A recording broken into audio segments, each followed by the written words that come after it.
Hello guys, welcome to Phonic What If. So in this video, we will see, what if Naruto defeated Arlong and Nami fell in love with the man who truly set her free? If you enjoy these kinds of stories, don't forget to show us some love by hitting the like button and subscribing to the channel. Your support means the world to us. Now, let's start the story. Chapter 1. Winds of change. The dimensional tear appeared without warning, a jagged rift in reality that swallowed Naruto Uzumaki mid-leap. One moment he had been pursuing a rogue shinobi through Konoha's forest canopy. The next he was falling through impossible space, his body tumbling through a kaleidoscope of fractured realities. His ears filled with the sound of shattering glass and roaring wind as he familiar chakra of his world slipped away like water through cupped hands. What the words were torn from his throat as he plummeted through the rift, his senses overwhelmed by the violent transition. Then, as suddenly as it had begun, it was over. Naruto crashed through dense foliage, branches snapping beneath his weight before he slammed into the forest floor. Pain exploded through his body, the impact knocking the wind from his lungs. For several moments, he simply lay there, stunned, as his accelerated healing began repairing the damage. When he finally pushed himself upright, leaves and twigs falling from his orange and black jumpsuit, the unfamiliarity of his surroundings struck him immediately. The air tasted different, saltier, heavier with moisture. The trees surrounding him resembled nothing from the land of fire. Even the quality of light filtering through the canopy seemed alien. Where the hell am I? Naruto muttered, rising to his feet.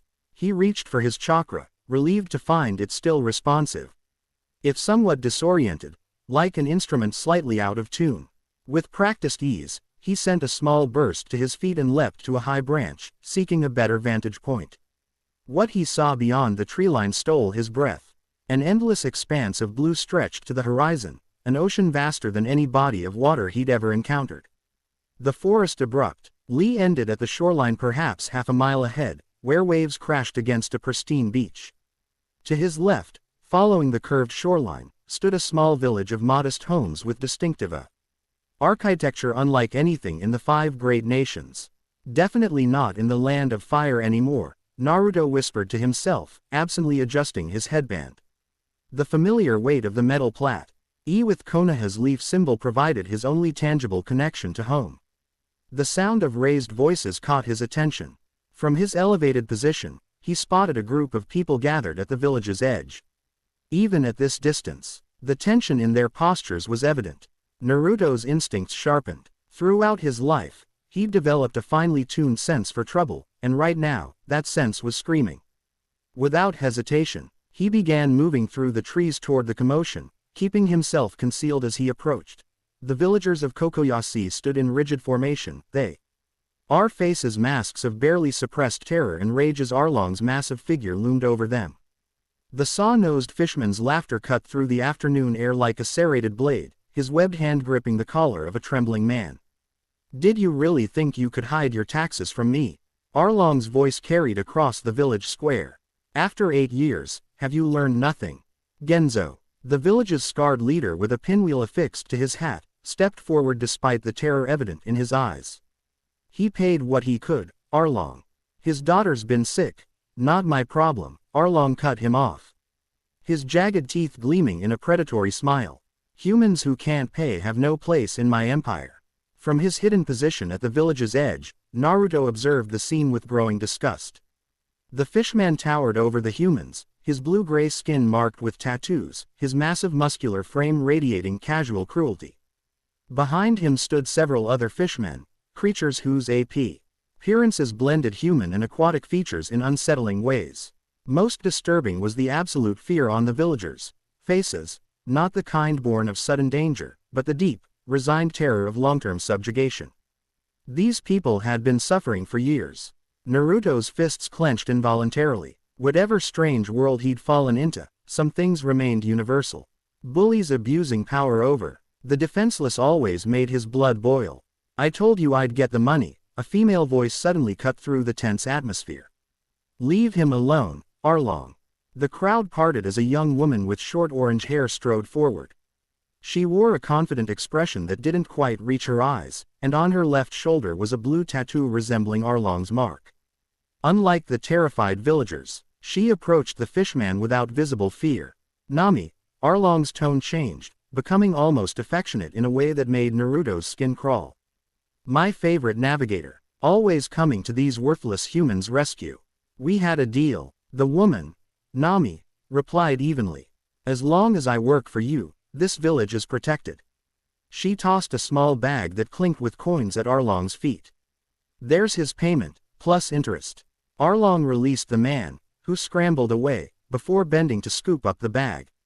His massive fingers counted the coins with surprising dexterity. "Very generous," he said, his smile unpleasant. "But I think I need to make an example today. Can't have the humans thinking they can delay payments."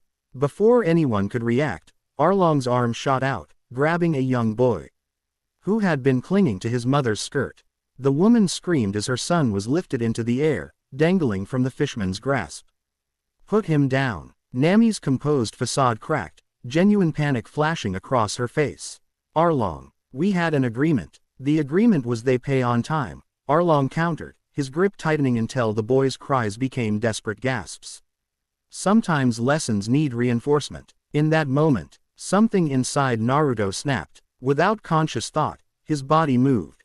A flash of orange and black erupted from the tree line, and before anyone could process what was happening, Naruto had crossed the distance to Arlong. His fist connected with the fishman's jaw with a satisfying crack, the impact sending Arlong staggering backward. In the same fluid motion, Naruto caught the falling child and delivered him safely to his mother's arms. The square fell into stunned silence as Naruto straightened, positioning himself between the fishmen and the villagers. The only sound was Arlong's heavy breathing as he recovered from the unexpected blow. "Who the hell are you?"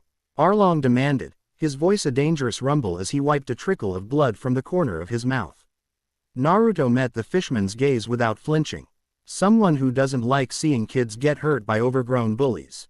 His voice carried clearly across the now silent square. "I don't know what's going on here, but it ends today." From the corner of his eye, Naruto saw Nami staring at him with an expression of absolute disbelief mingled with horror. The other villagers had similar looks, not gratitude, but terror. As if he'd just signed his own death warrant. Arlong's initial shock gave way to amusement. "A human challenging me," his laughter boomed across the square. "You have no idea who you're dealing with, boy. Why don't you educate me then?" Naruto replied, his stance deceptively relaxed even as he gathered his chakra. The fishman's eyes narrowed dangerously. "I am Arlong, captain of the Arlong pirates. These islands are under my protection, and these humans pay for that privilege. Looks more like extortion to me." "You dare?" Arlong's massive frame tensed, but Naruto didn't give him time to finish. "I dare a lot of things," Naruto interrupted, his blue eyes hardening. "Including telling you to leave these people alone and never come back." A tense silence followed before Arlong erupted in genuine laughter. "You've got guts, human. I'll enjoy watching them spill across this square." He turned to his crew. "Take him. I want him alive enough to understand his mistake before he dies." 3 fishmen stepped forward, each bearing distinctive features that marked their aquatic heritage. The first, sporting a long pointed nose reminiscent of a swordfish, drew a blade. The second had multiple arms like an octopus, while the third's lipless mouth revealed rows of needle-like teeth. "Naruto, run!" Nami's unexpected warning cut through the tension. "You don't understand what you're dealing with." Naruto's eyes flickered briefly to her. "I understand enough." Then he smiled. Not the grim determination she might have expected, but something confident and almost mischievous. "Besides, running's never been my style." The swordfish-nosed fishman lunged first, his blade slicing through the air with impressive speed. To the watching villagers, what happened next seemed impossible. Naruto simply wasn't where the blade struck. He'd moved faster than their eyes could track, appearing behind his attacker. A swift strike to the base of the fishman's neck sent him crumpling to the ground. "What the?" The octopus fishman didn't finish his exclamation as Naruto was already upon him, evading the multiple arms with fluid grace before delivering a devastating combination of strikes that left his opponent dazed and collapsed. The third fishman hesitated, seeing his comrades dispatched so effortlessly. His moment of indecision proved costly as Naruto's hands made unfamiliar signs before he called out, "Shadow Clone Jutsu." A puff of smoke erupted around him, and suddenly 5 identical Narutos stood where one had been. The villagers gasped collectively, even Arlong's confident expression faltered for the first time. "What sorcery is this?" The remaining fishman growled, backing away. "Nothing you need to worry about," all 5 Narutos replied in unison before converging on their opponent. The battle was brief and decisive. Despite the fishman's superior strength and sharp teeth, he couldn't land a blow on any of the clones. Within moments, he joined his comrades on the ground, unconscious. The clones vanished in puffs of smoke as Naruto turned his attention back to Arlong. The fishman's previous amusement had evaporated, replaced by cold calculation. "Interesting," Arlong said, his voice dangerously quiet. "You're not an ordinary human. And you're not an ordinary bully," Naruto replied. "But that doesn't change anything. Leave these people alone." Arlong's gaze swept across his fallen subordinates, then to the watching villagers, and finally rested on Nami, whose expression remained unreadable. "Nami," Arlong called, not taking his eyes off Naruto. "Explain to your fellow human what happens to those who defy me." Something complicated flashed across Nami's face: fear, resignation, and something else Naruto couldn't quite identify. When she spoke, her voice was carefully controlled. "This isn't your fight," she told Naruto. "You should leave while you still can." "Seems pretty simple to me," Naruto replied, not breaking eye contact with Arlong. "He's hurting people who can't defend themselves. That makes it my fight." "You don't understand," Nami persisted, an edge of desperation entering her voice. "This isn't just about today. These people have been under Arlong's control for 8 years. There's an arrangement." Naruto finally turned to look at her properly. Up close, he could see the intelligence in her brown eyes, the tension in her slender frame, and most importantly, the conflict raging beneath her composed exterior. "What kind of arrangement?" he asked quietly. Before she could answer, Arlong's deep laugh interrupted. "Nami is my cartographer, the best navigator in the East Blue, and a valued member of my crew." His sharp teeth gleamed in a predatory smile. "Tell him, Nami, tell him how they've been mapping the seas for me all these years." Nami's fists clenched at her sides, but her face remained neutral. "I make maps for Arlong.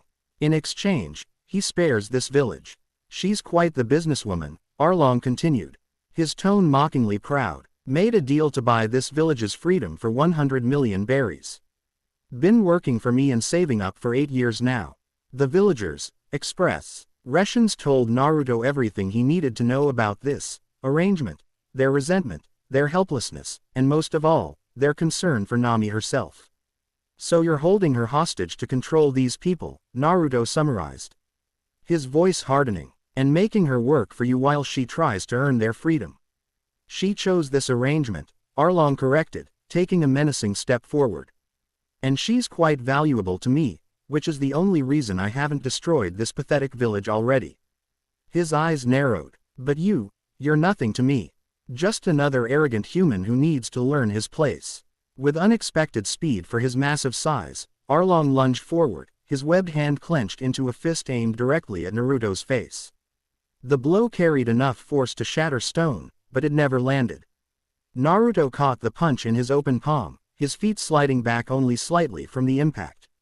Arlong's eyes widened in genuine shock.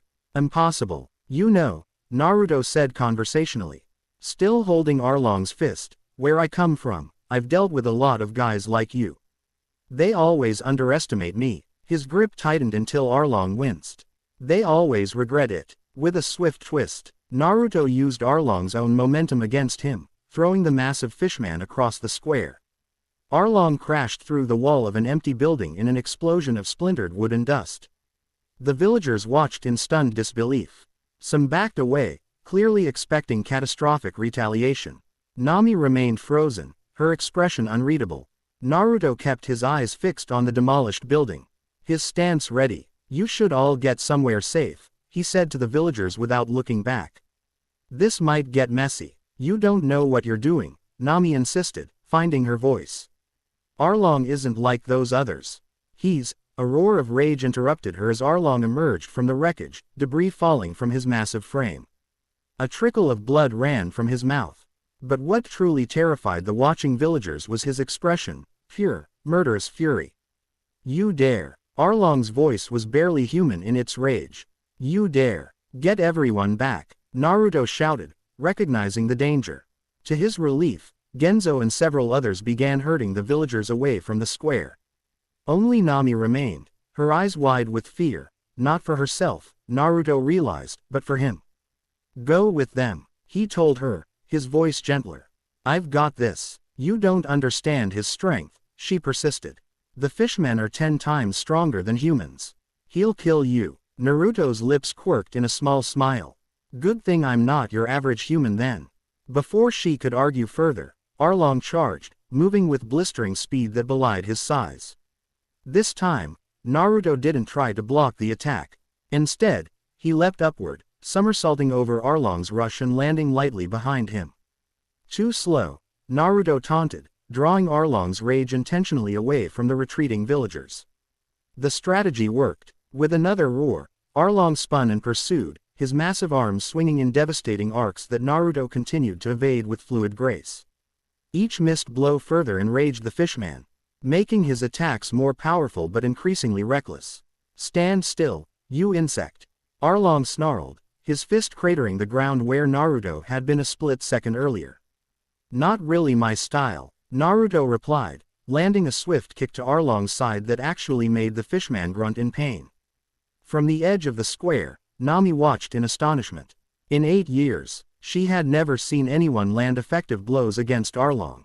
The stranger, who had called himself Naruto, moved like no one she had ever seen, his body seeming to defy gravity itself as he outmaneuvered Arlong's superior strength. Yet despite his advantage in speed, she could see Naruto was being cautious, testing Arlong's capabilities rather than committing to a decisive attack. Smart, she thought. He doesn't know what Arlong is capable of yet. As if confirming her thoughts, Arlong suddenly changed tactics. Instead of another wild swing, he grabbed a broken wooden beam from the destroyed building and hurled it like a javelin.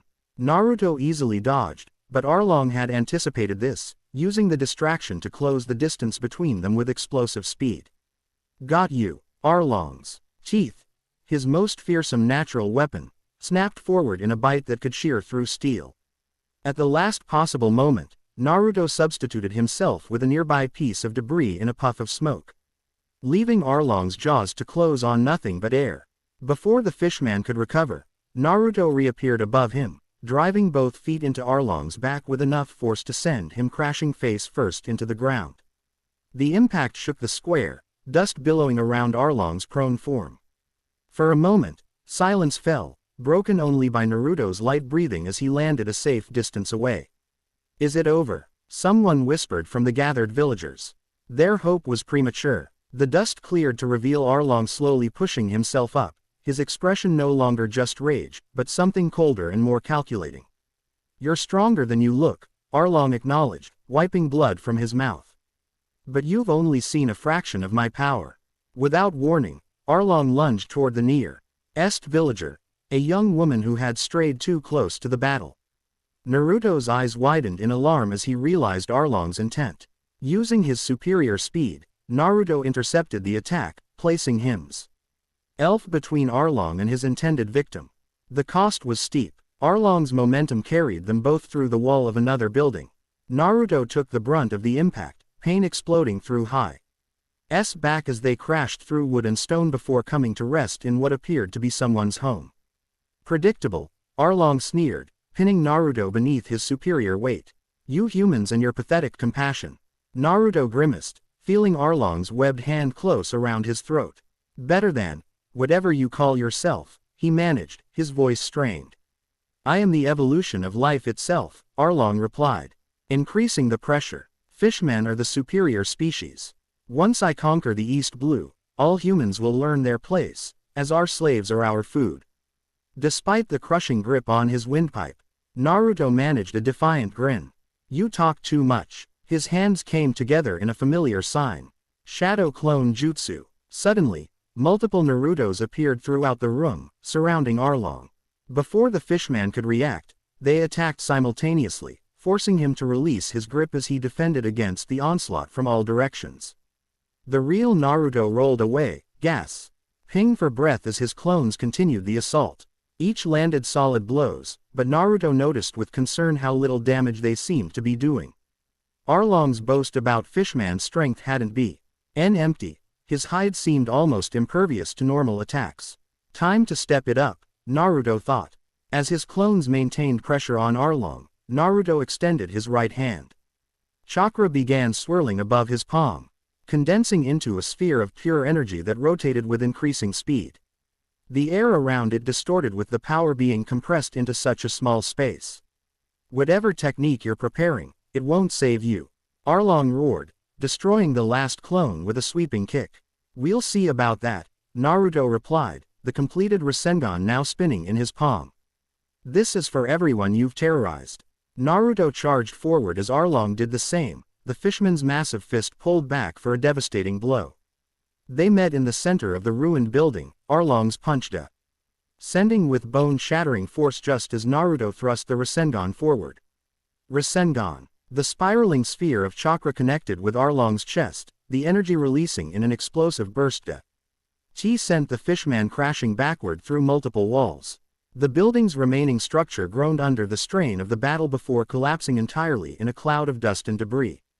Outside, the villagers watched in horror as the building disintegrated.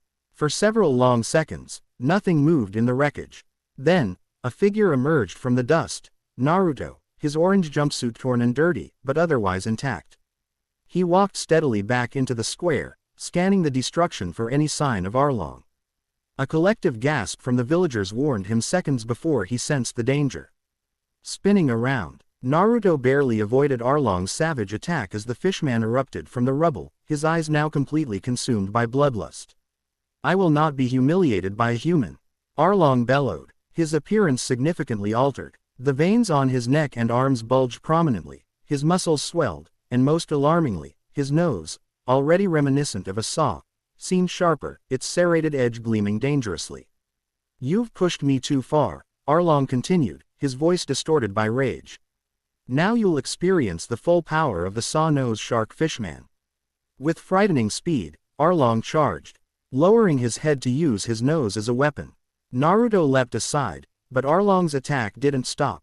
He continued his charge directly into a stone wall, his saw nose slicing through it as if it were paper. His nose can cut through anything, Nami called from nearby, her warning genuine. Don't let it touch you. Naruto nodded his thanks, focusing entirely on Arlong as the fishman extracted himself from the wall and turned for another charge. This is different, Naruto realized, observing the change in Arlong's demeanor. Before, despite his rage, Arlong had maintained some tactical awareness. Now, he attacked with pure berserker fury, prioritizing lethality over self-preservation. As Arlong charged again, Naruto created 3 shadow clones. 2 attempted to flank Arlong while the third helped the original form another Rasengan. But Arlong's heightened state made him unpredictable. Instead of continuing his charge, he abruptly changed direction, spinning his entire body like a drill to slice through both flanking clones. Not good enough, Arlong roared, immediately targeting the real Naruto. With the Rasengan only half-formed, Naruto was forced to abandon the technique. He and his remaining clone separated, drawing Arlong's attention in different directions. The fishman chose to pursue the clone, his saw nose easily dispelling it before he whirled back toward Naruto. Running out of tricks, Arlong taunted, advancing more deliberately now. Naruto's mind raced, assessing his options. The Rasengan had hurt Arlong but hadn't been enough to finish him. In this berserk state, the fishman's already formidable physical abilities were enhanced, making a direct confrontation even more dangerous. As Naruto strategized, Arlong suddenly changed tactics again. Instead of attacking Naruto directly, he turned toward the gathered villagers, his intent clear. Let's see how fast you really are, Arlong challenged, launching himself toward the defenseless crowd. Naruto's response was instantaneous. Tapping into more of the Nine Tails chakra than he had yet used in this world, he moved with blinding speed, intercepting Arlong mid-leap. The collision sent both combatants tumbling across the square. Your fight is with me. Naruto growled, his eyes briefly flashing red as the fox's chakra surged within him. Arlong stared, momentarily taken aback by the change he sensed in his opponent. What are you? Someone who protects the people who need it, Naruto replied, his voice steady despite the power flowing through him. And right now, that means stopping you. With renewed determination, Naruto formed his signature hand sign, Multi-Shadow Clone Jutsu. This time, not 3 or 5, but dozens of clones materialized throughout the square, surrounding Arlong completely. The fishman's eyes widened as he found himself facing an army of identical opponents. Attack, Naruto commanded, and the clones converged from all directions. Despite his tremendous strength, Arlong couldn't counter so many simultaneous attackers. For every clone he destroyed, 3 more landed solid blows, gradually wearing him down. The villagers watched in awe as their tormentor of 8 years was systematically dismantled by the mysterious blonde warrior. Through the chaos of battle, Nami observed with growing hope.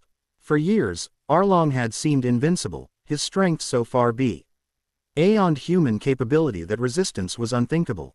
Yet this stranger, Naruto, fought with abilities she couldn't comprehend, matching Arlong's monstrous power with techniques that defied explanation. Could it be possible? Could Arlong actually be defeated?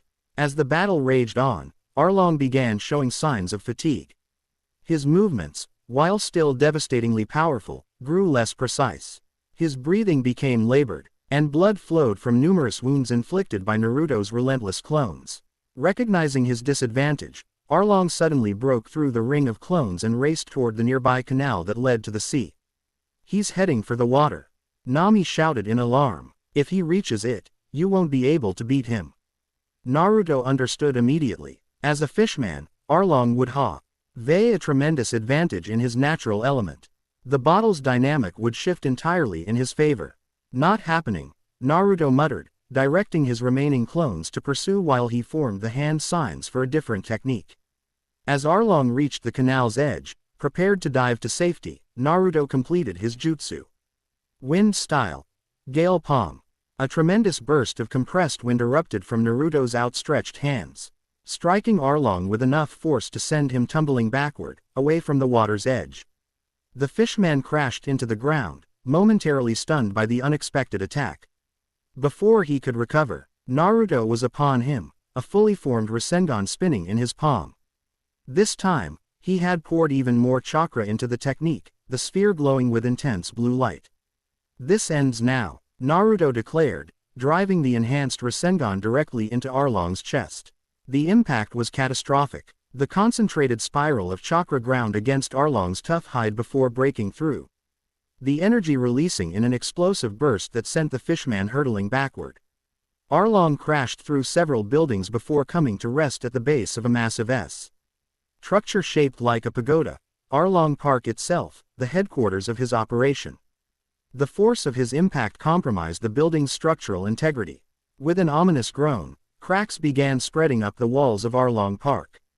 Moments later, the entire structure began to collapse, burying Arlong beneath tons of debris.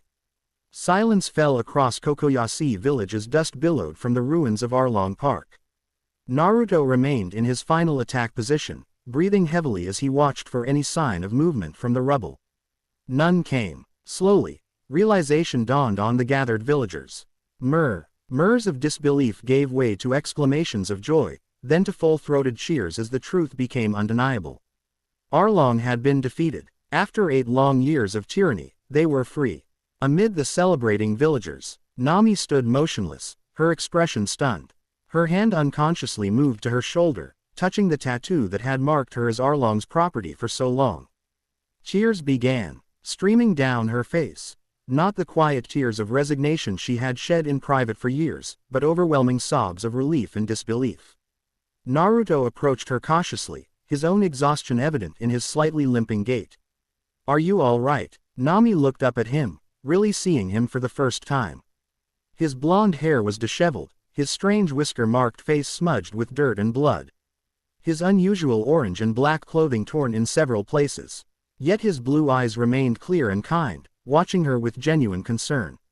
"He's gone," she whispered, her voice breaking. "He's really gone." Naruto nodded. A small smile touching his lips. He won't hurt anyone anymore.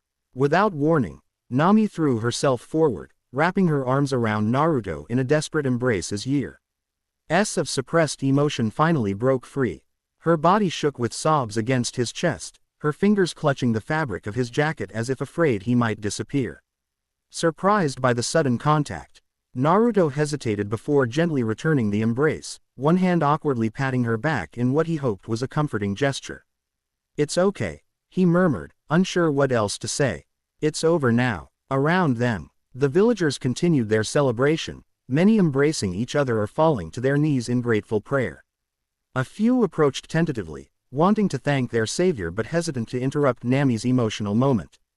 Genzo, the scarred village leader, was the first to speak.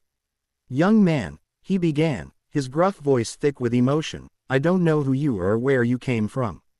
But today you've done what we thought impossible. You've freed us from a nightmare that has lasted 8 years. Naruto gently disentangled himself from Nami, though he kept a supportive hand on her shoulder as he turned to address the older man. "I just did what anyone would do," he replied, his characteristic modesty emerging despite the magnitude of his achievement. "Nobody deserves to live under that kind of tyranny."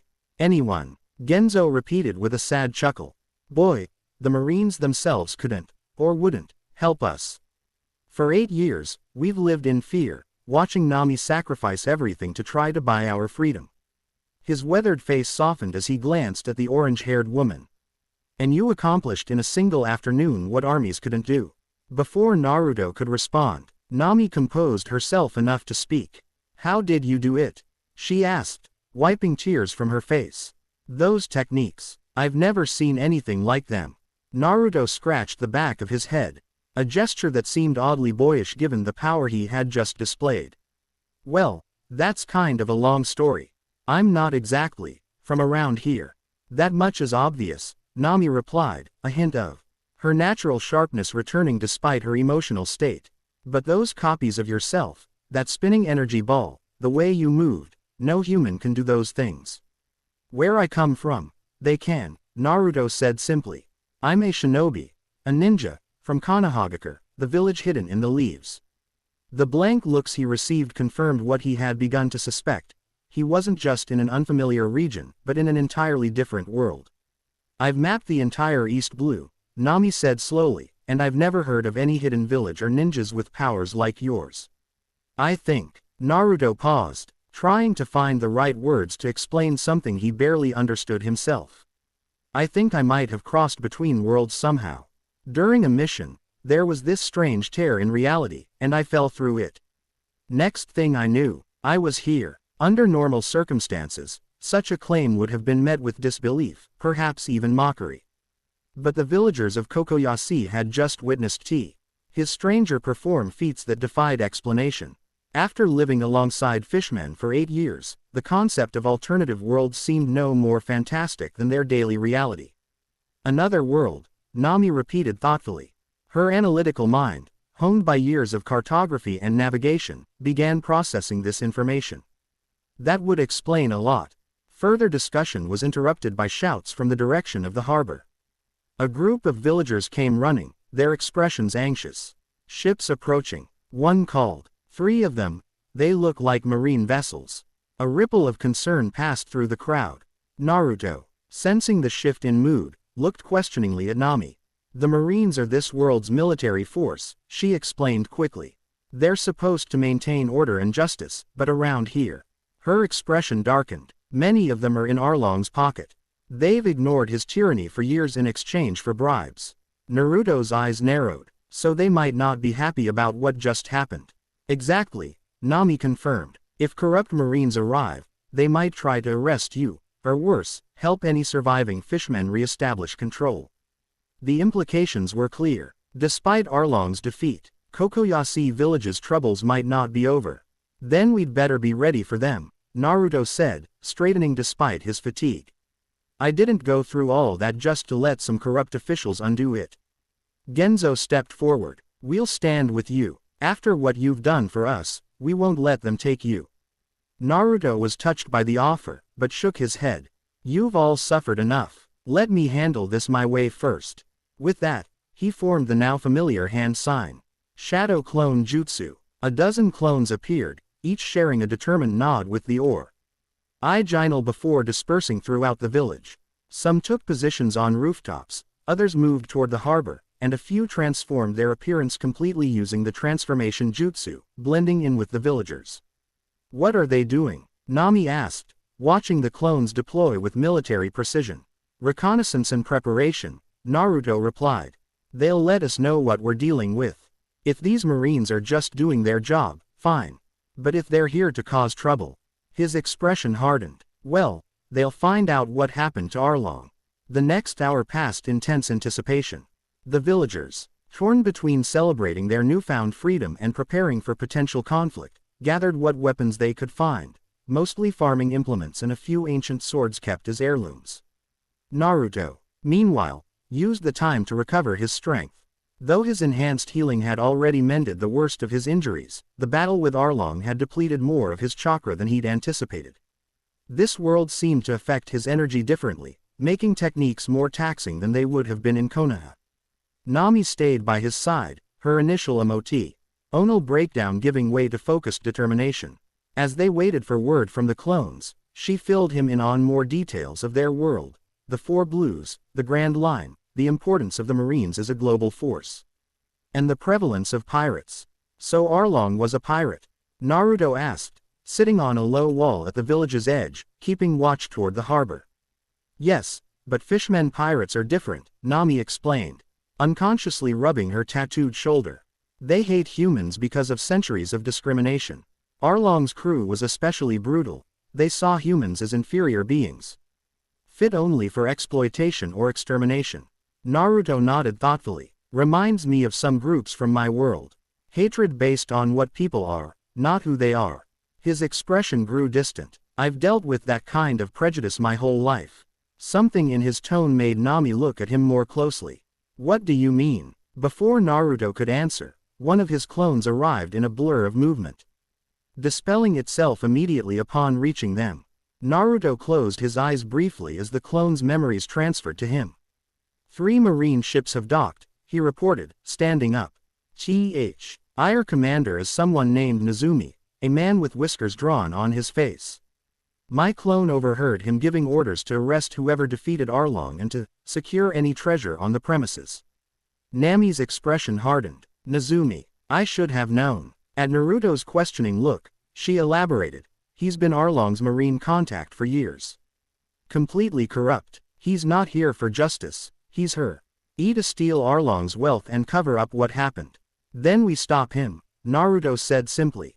As if on cue, a contingent of Marines appeared at the village's main road, led by a thin man whose uniform indicated high rank. His most distinguishing feature was indeed the whisker marks painted on his cheeks, along with a pinched expression that gave him a distinctly rodent-like appearance. Attention, villagers of Kokoyashi, Nezumi announced, his voice carrying the practiced authority of someone used to being obeyed. This area is now under Marine jurisdiction. We have reports of illegal activity and destruction of property. Surrender the perpetrators immediately. The villagers looked to Naruto and Nami, uncertainty clear on their faces. Genzo stepped forward, positioning himself between the Marines and the gathered villagers. The only illegal activity here was Arlong's 8-year reign of terror, the scarred man declared boldly. A terror you and your Marines ignored while accepting his bribes. Murmurs of agreement rose from the villagers, their courage bolstered by Arlong's defeat and Genzo's defiance. Nezumi's false whiskers twitched with irritation. Watch your tongue, old man. I represent the world government. Your accusations are treasonous. Your corruption is what's treasonous, Nami called out, stepping forward to stand beside Genzo. We all know why you're really here, Nezumi. You want to steal Arlong's treasure and cover up the fact that you've been taking his money for years while we suffered. The Marine captain's eyes narrowed dangerously. Arrest that woman, he ordered, pointing directly at Nami, and anyone who interferes. As the Marine soldiers reluctantly advanced, Naruto appeared in front of Nami and Genzo, his stance relaxed but his intent clear. I wouldn't do that if I were you, he advised, his voice carrying easily across the distance. Nezumi assessed the blonde stranger with obvious disdain. And who might you be? Another pathetic villager playing at rebellion. My name is Naruto Uzumaki, he replied evenly. And I'm the one who defeated Arlong. A ripple of uncertainty passed through the marine ranks. The report of Arlong's defa had seemed exaggerated. The fishman's strength was legendary in the East Blue. For this young man to claim responsibility seemed absurd. Nezumi, however, saw an opportunity. Excellent. Men, arrest this confessed criminal immediately. He has destroyed government property and interfered with official marine business. The soldiers hesitated, looking between their captain and the unassuming blonde youth. Something about Naruto's confident stance made them wary. You've got it backwards, Naruto said, his voice hardening. Arlong was the criminal. I stopped him when you wouldn't. He took a step forward. Now you have two choices. You can do your actual job and help these people rebuild, or you can join Arlong in defeat. Your call. Nezumi's face contorted with rage. How dare you threaten a marine officer? Men, open fire. The soldiers raised their rifles hesitantly, many clearly uncomfortable with the order but too disciplined to disobey directly. As their fingers moved to the triggers, Naruto's hands formed a familiar sign. Shadow Clone Jutsu. In an instant, multiple Narutos surrounded the marine contingent, their sudden appearance causing many soldiers to cry out in alarm and lower their weapons. The original Naruto remained in front of Nami and the villagers, his expression resolute. Last chance, he warned. Be the good guys you're supposed to be, or face the consequences. Nezumi, his authority challenged in front of his men, made the fatal mistake of drawing his pistol and aiming directly at Naruto. Die, you insolent, he never finished the sentence. One of Naruto's clones appeared beside him in a blur of speed, disarming him with a precise strike that sent the pistol spinning into the air. Before Nezumi could react, the clone delivered a devastating uppercut that launched the corrupt officer several feet into the air. Another clone leapt up to meet him, delivering a spinning kick that sent Nezumi crashing back to earth in a crumpled heap. The marine captain lay motionless except for the shallow rise and fall of his chest, indicating he was merely unconscious, not dead. The remaining marines stood frozen, weapons half lowered as they processed what they had just witnessed. Their captain, defeated in seconds by opponents who moved faster than their eyes could track. Anyone else want to try? Naruto asked calmly, his clones taking deliberately intimidating stances around the marine contingent. After a moment of tense silence, one of the marines, a young lieutenant judging by his insignia, stepped forward, carefully placing his rifle on the ground. Sir, he addressed Naruto with cautious respect, many of us have had concerns about Captain Nezumi's conduct in this region. We follow orders, but he glanced back at his fellow marines, receiving nods of agreement. We join to uphold justice, not to enable tyrants like Arlong. Naruto studied the man's face, finding sincerity in his expression. With a nod of acceptance, he dispelled his shadow clones, returning to a single form. Then do the right thing now, he suggested. These people have suffered for years. They need protection and support, not threats and arrests. The lieutenant straightened, a new resolve evident in his bearing. We'll report the truth to headquarters. Arlong's defeat, Nezumi's corruption, all of it. He turned to his fellow marines. Secure the captain. He'll face justice back at base. As the marines moved to follow these orders, relief spread through the gathered villagers. The immediate threat had passed, and for the first time in years, the marines might actually serve as allies rather than enablers of their oppression. Nami watched the proceedings with guarded optimism. After years of betrayal and disappointment, she wasn't ready to trust the marines entirely. But the lieutenant's sincerity seemed genuine. You handled that well, she told Naruto as the crowd began to disperse. I was ready to see Nezumi get what he deserved, but this might actually lead to real change. Naruto shrugged, the gesture oddly humble given his recent display of power. Fighting isn't always the answer. Those marines were mostly just following orders. They needed a chance to do the right thing. Nami studied him curiously. This strange visitor from another world continued to surprise her. He possessed tremendous power yet wielded it with restraint and compassion.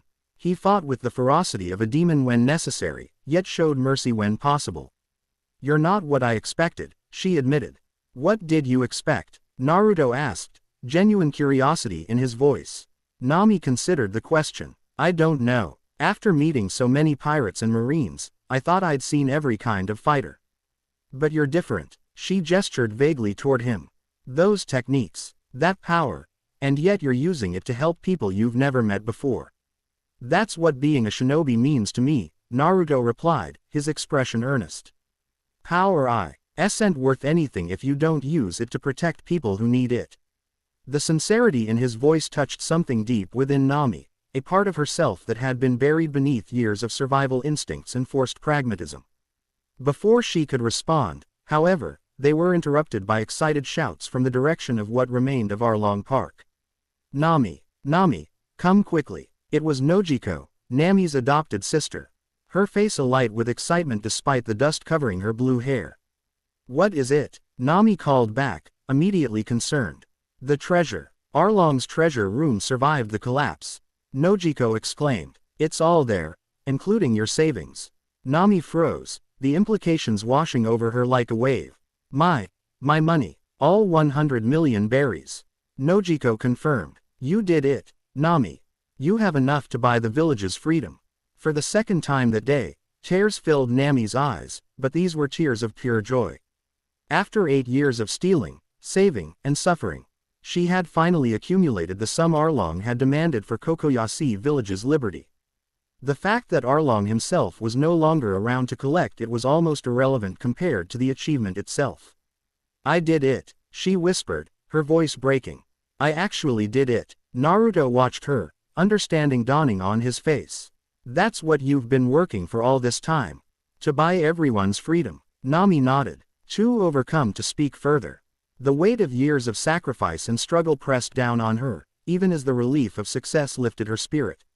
That's, Naruto began, searching for the right words.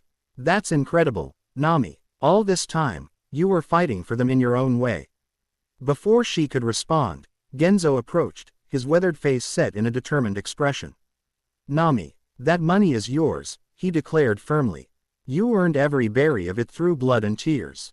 Use it for your dream, to make your map of the world. Murmurs of agreement rose from the gathering villagers. They had all watched Nami grow from a mischievous child into a young woman burdened by an impossible task. Even while believing she had betrayed them to join Arlong's crew, they had never stopped caring for her. He's right, Nojiko added, placing a gentle hand on her sister's shoulder. Arlong is gone. You don't need to buy our freedom anymore, it's already been won.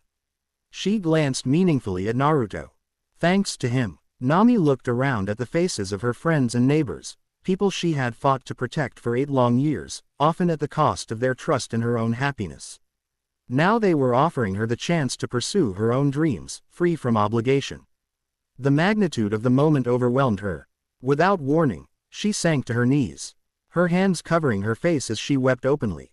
These weren't the quiet tears of despair she had grown accustomed to, nor the shocked sobs of relief from earlier, they were the cleansing tears of catharsis.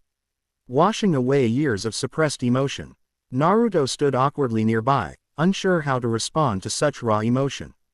In his world, he had witnessed many victories and tragedies, but rarely had he seen someone so completely overcome by the simultaneous release of burden and fulfillment of purpose. After a few moments, Nami composed herself enough to stand, wiping her eyes with a determined gesture. Thank you, she said to the gathered villagers, her voice stronger than before. But that money belongs to all of us. We'll use it to rebuild what Arlong destroyed, our homes, our livelihoods, our future. Her declaration was met with cheers of approval. As the villagers dispersed to begin the work of reconstruction and celebration, Nami turned to Naruto, a new light in her eyes.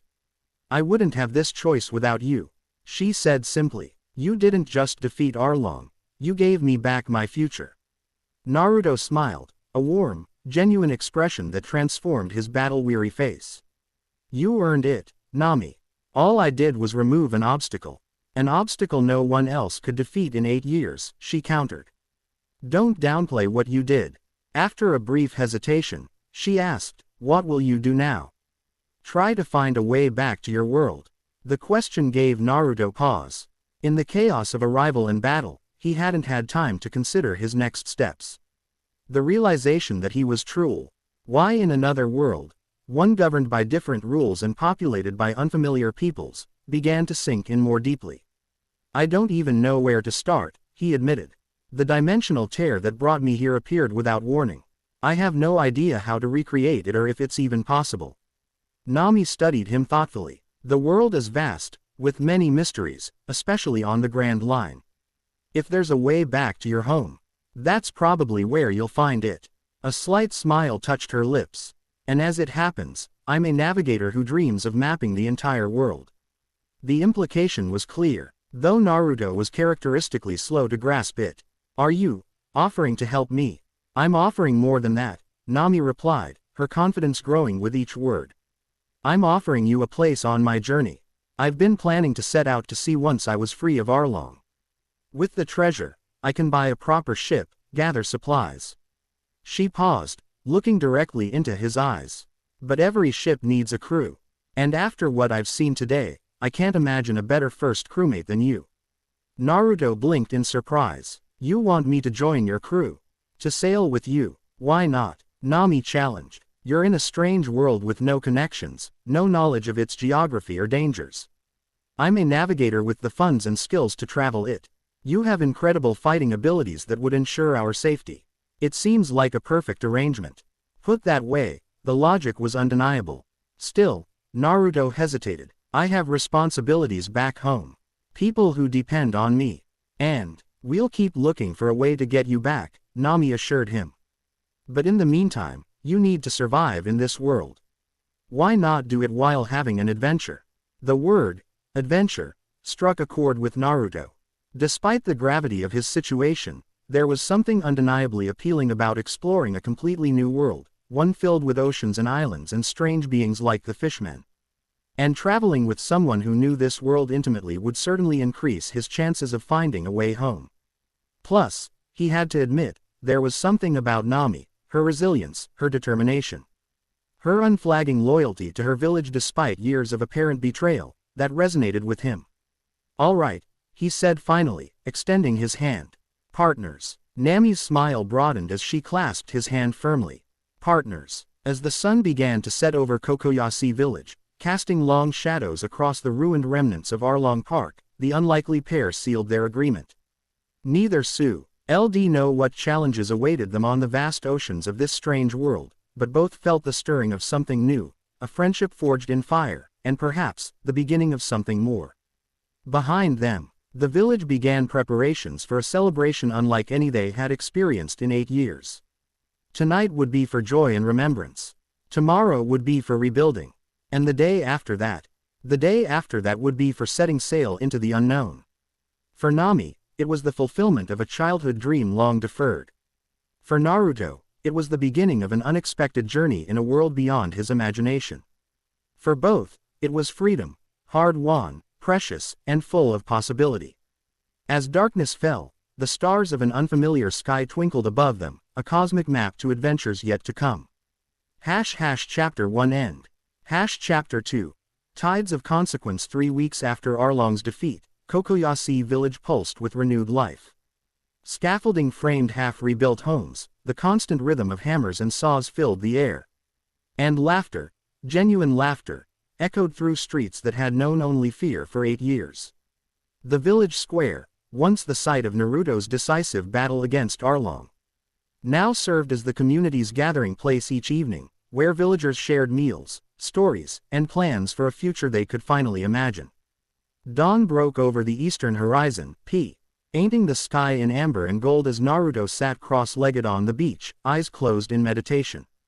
The gentle lapping of waves against the shore provided a soothing backdrop to his morning ritual, an attempt to recalibrate his chakra to this strange new world.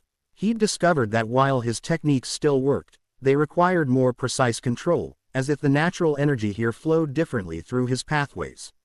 You're up early. Naruto opened his eyes to find Nami approaching along the beach, a steaming mug in each hand. Her orange hair caught the morning light, seeming to glow like fire against the backdrop of the sea. The past weeks had transformed her, not physically, but in the way she carried herself. The constant vigilance that had marked her posture for years had softened, replaced by a quiet confidence that suited her far better. Chakra exercises, Naruto explained, accepting the offered mug with gratitude. The rich aroma of coffee, a beverage he'd never encountered in Konoha but had quickly developed a taste for, rose in fragrant tendrils of steam. Something feels different about this world's energy flow. Nami settled beside him on the sand, drawing her knees up to her chest as she gazed out at the horizon. Different how? It's hard to explain, Naruto said after a thoughtful sip. Like trying to write with your opposite hand. Everything I do still works, but it takes more focus. More precise control. Is that why you nearly blew up Genzo's toolshed yesterday? Nami asked, a teasing smile playing at her lips. Naruto winced at the memory. A simple KRA exercise had spiraled out of control, sending a wave of energy through the small structure and scattering tools in every direction. I said I was sorry about that. Relax. He thought it was hilarious once he got over the shock. Nami's expression turned more serious as she watched the sea. The ship will be ready today. The statement hung between them, laden with significance. For weeks, Wide been preparing for departure. Nami using a portion of the recovered treasure to commission a vessel specifically designed for their journey, while Naruto assisted with the village reconstruction. Work had provided him purpose while allowing him to bond with the villagers who now treated him like a beloved hero despite his protests. Have you chosen a name for it yet? Naruto asked. Nami shook her head. I thought maybe we could decide together. After a pause, she added, it's still not too late to change your mind, you know. About coming with me. Naruto looked at her in surprise. Why would I do that? The villagers would welcome you staying, Nami said, tracing patterns in the sand with her finger. You could have a peaceful life here while figuring out how to get back to your world. Is that what you want? Naruto asked, studying her profile in the morning light. For me to stay behind? No. The answer came quickly, almost defensively. Nami's cheeks colored slightly before she regained her composure. I mean, we made a deal. Partners, remember. I don't want you to feel obligated. Naruto set his mug down in the sand, turning to face her fully. Nami, I gave my word. Where I come from, that means everything. His expression softened. Besides, staying in one place won't help me find a way home.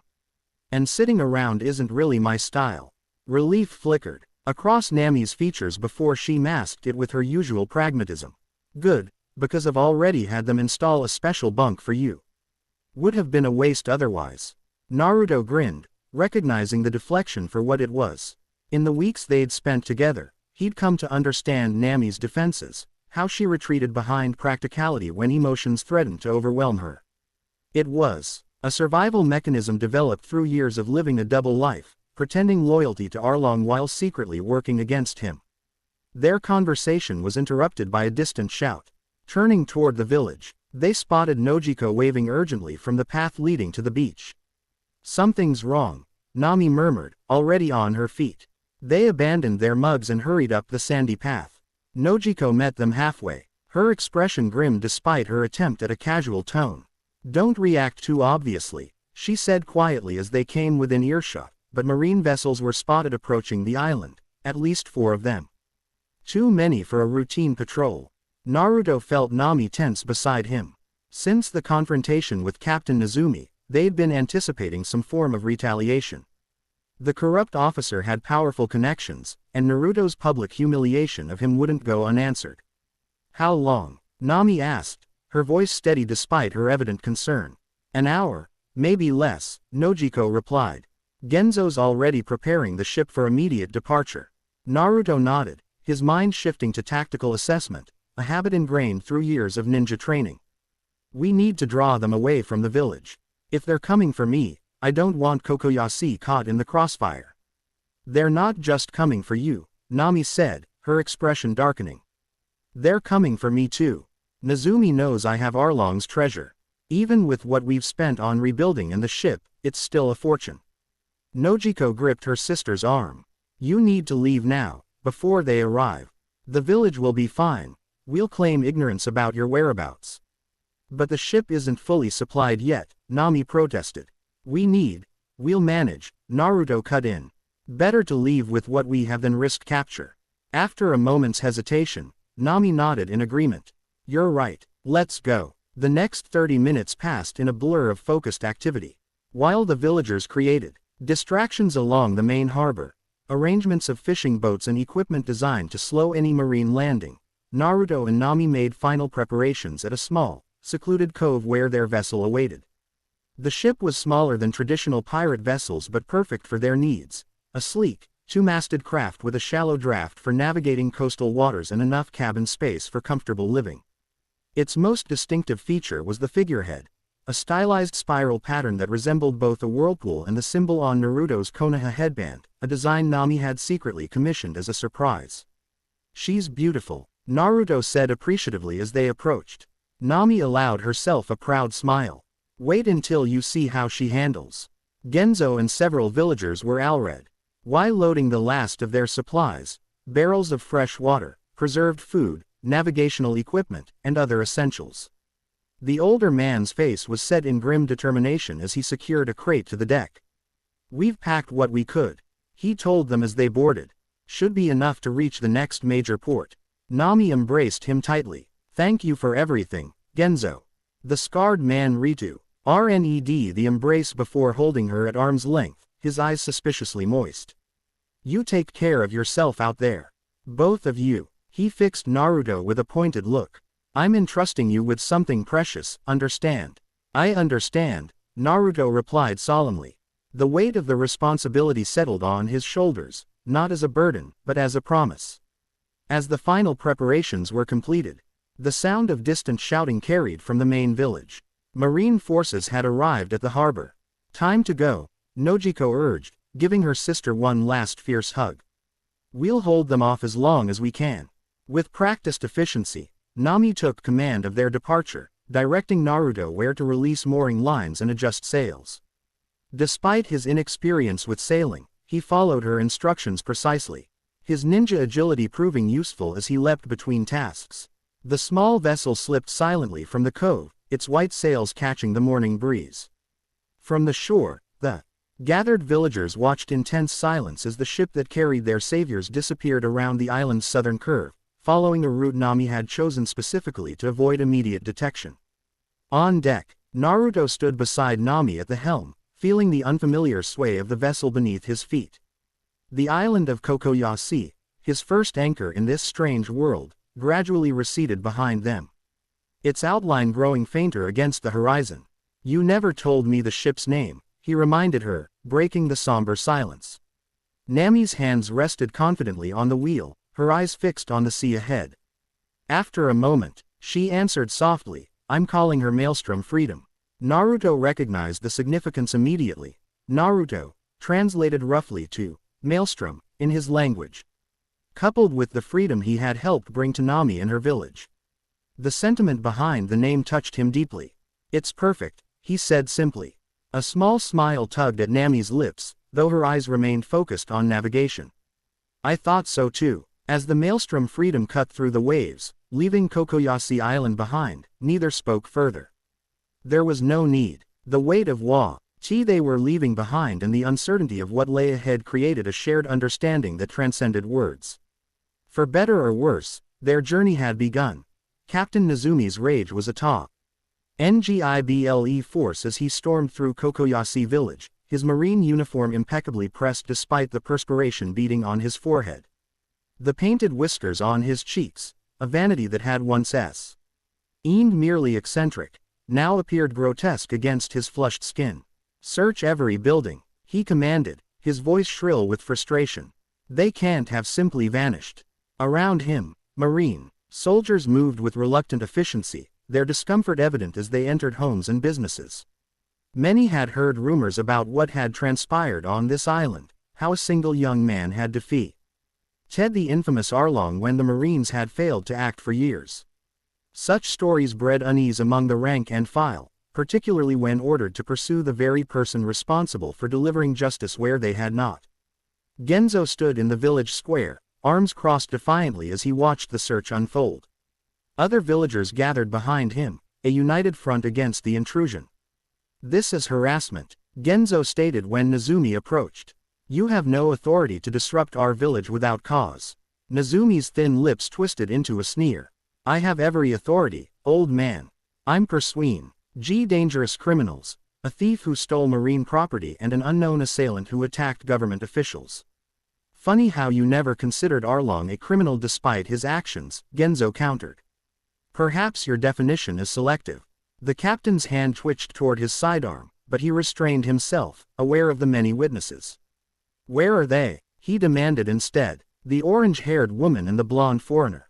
Tell me now, and I might be lenient with this village. They left, Genzo answered truthfully. Weeks ago. We have no idea where they were headed. Nozumi's eyes narrowed with suspicion. You expect me to believe they abandoned their precious village so easily? After everything, believe what you want, Genzo replied evenly. But it's the truth. They knew staying would bring trouble to Kokoyashi. His weathered face hardened. Trouble like you. Before Nozumi could respond, a marine lieutenant approached, saluting crisply. Sir, we've completed the search. No sign of the suspects or any significant amount of treasure. However, we did find evidence of a recently departed vessel at a small cove on the south side of the island.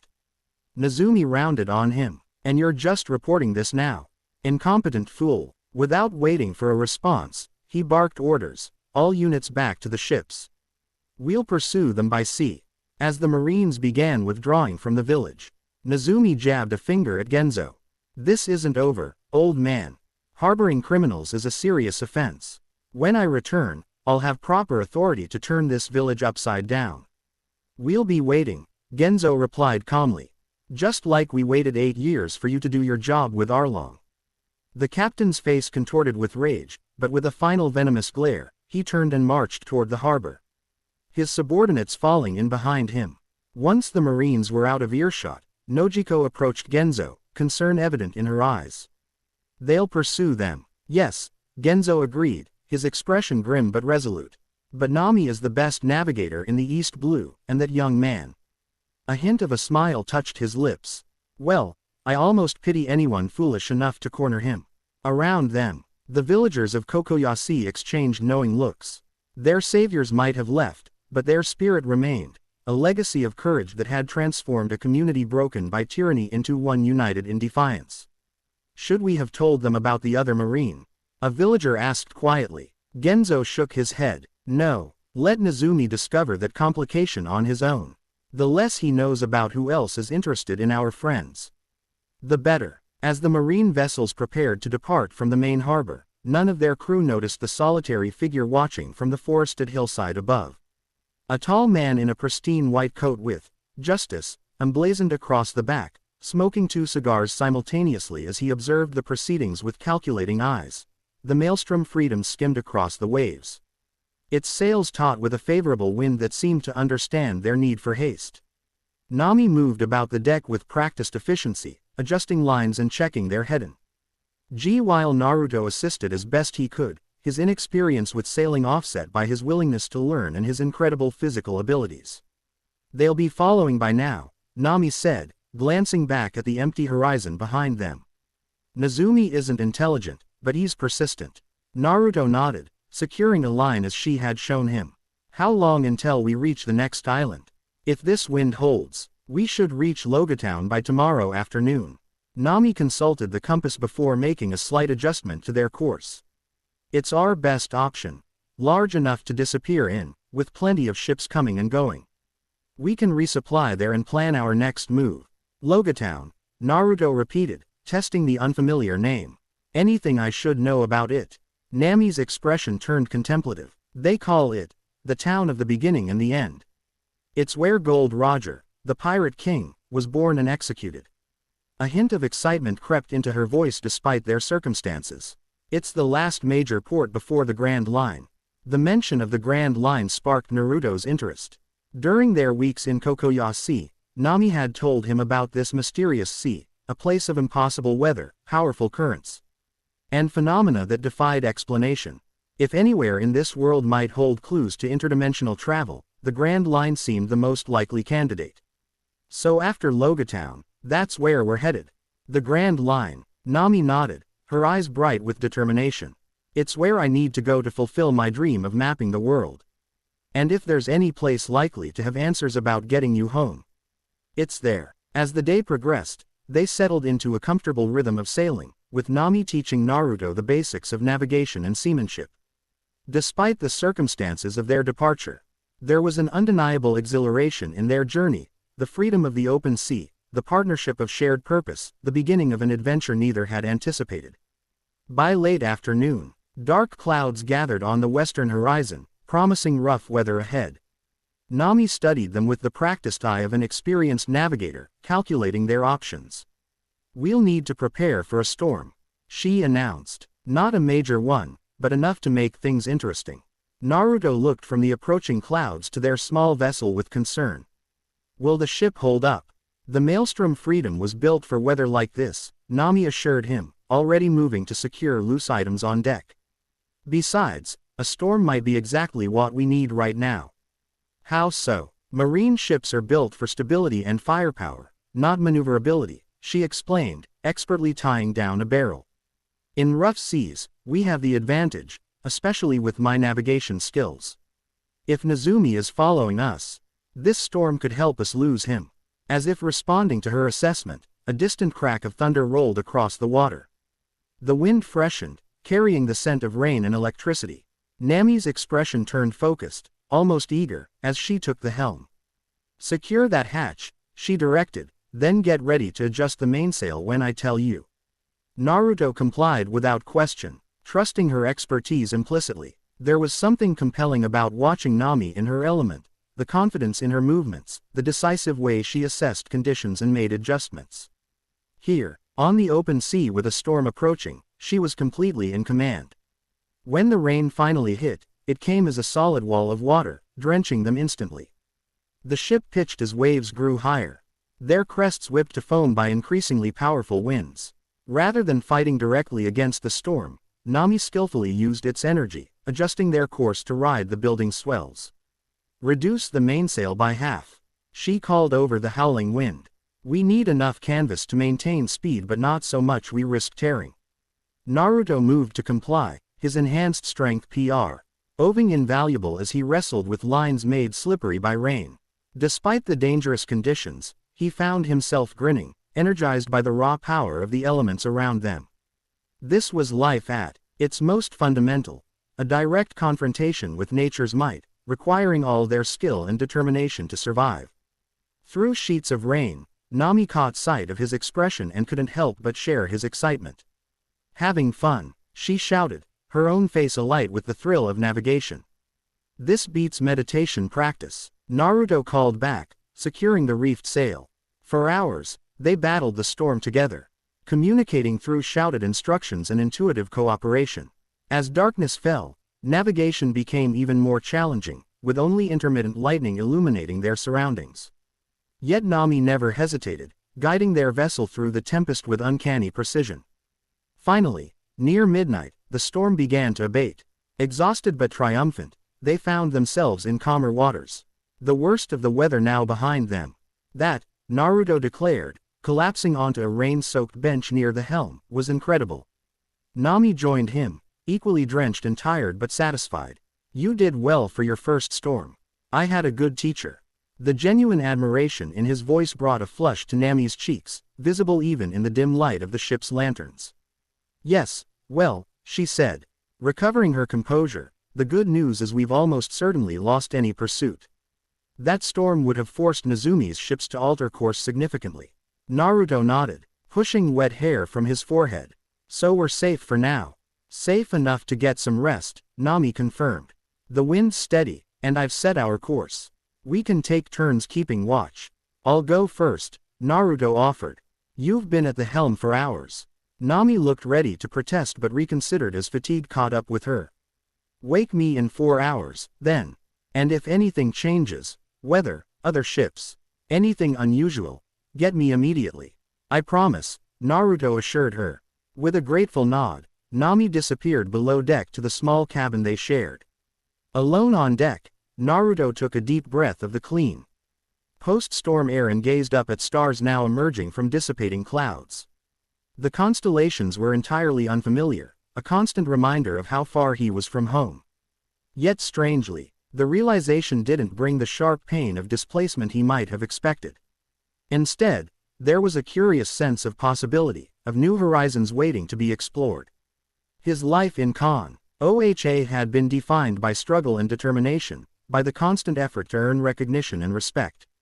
Here, he had been given a fresh start, still with challenges to overcome, but also with new purposes to discover. And he wasn't alone. In Nami, he had found a companion whose resilience matched his own, whose dreams were as ambitious as his had ever been.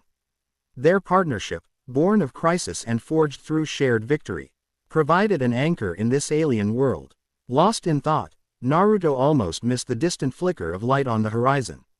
Instantly alert, he focused on the spot, confirming his suspicion, a ship's lantern.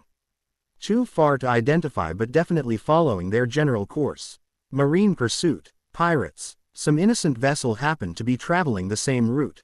Impossible to tell at this distance. But Naruto's instincts urged caution.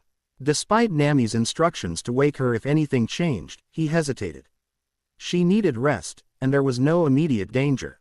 The distant ship might change course, or prove to be nothing of concern. Deciding to monitor the situation for now, Naruto created a shadow clone. "Keep watch here," he instructed his duplicate. "I'm going to get a better view." The clone nodded in understanding, taking position at the helm while the original Naruto channeled chakra to his feet and climbed the mainmast. From the crow's nest, he had a much clearer vantage point, though the distant vessel remained little more than a moving light in the darkness. Naruto's enhanced eyesight, further improved by drawing on a touch of the Nine Tails chalk, allowed him to make out vague details. A medium-sized ship, neither as large as a marine battleship nor as small as their own vessel. Its running lights were configured in a pattern he didn't recognize, but then, he was still learning the maritime conventions of this world. As he watched, the ship altered course slightly, adjusting to follow their own change in heading. Not a coincidence, then. They were being deliberately pursued. "Time to wake Nami," Naruto muttered to himself, descending the mast with ninja agility. He found her sleeping soundly in the small cabin below deck, her orange hair spread across the pillow. One arm flung outward as if still reaching for navigation charts even in sleep. For a moment, Naruto paused in the doorway, struck by how peaceful she looked, how different from the guarded expression she typically maintained. "Nami," he called softly, then with more insistence when she didn't stir. "Nami, wake up." She came awake all at once, years of living on high alert evident in the speed with which she transitioned from sleep to full awareness. "What is it?" "The storm. We're being followed," Naruto reported. "Single ship, keeping pace about 2 miles back." Nami was on her feet immediately, all traces of fatigue vanishing as she pulled on a jacket. "Marines. Can't tell. Too dark to see markings, but they're definitely tracking us." They returned to the deck, where Naruto's clone stood vigilant at the helm. Nami took a spyglass from a nearby locker and trained it on the distant vessel, her expression growing more concerned as she studied their pursuer. "Not Marines," she confirmed finally. "The configuration is wrong, and it's moving too fast for a trading vessel." She lowered the spyglass, her expression troubled. "Pirates, maybe, or bounty hunters who've heard about the reward." "Reward?" Naruto echoed. Nami's expression turned apologetic. "I was going to tell you once we reached Logatown. After what happened with Nezumi, I expected the Marines might put a bounty on you, maybe on both of us. It's standard procedure for those who defy their authority." The concept wasn't entirely foreign to Naruto, who had experienced being hunted during his shinobi career. "So we're officially criminals now. Welcome to life on the wrong side of the world government," Nami confirmed with a grim smile. "Once we reach Logatown, we can check if wanted posters have been issued yet." Naruto absorbed this information thoughtfully. "If they're not Marines, what's our move?" Nami considered their options, studying the distant ship through the spyglass once more. "They're gaining slowly. By dawn, they'll be close enough to attempt boarding if that's their intention." Her mind worked through calculations of speed, wind, and distance. "We could try to outrun them, but without knowing their capabilities. Or I could pay them a visit," Naruto suggested casually. Nami lowered the spyglass, staring at him. "What do you mean, pay them a visit?" "Air 2 miles away in the middle of the ocean."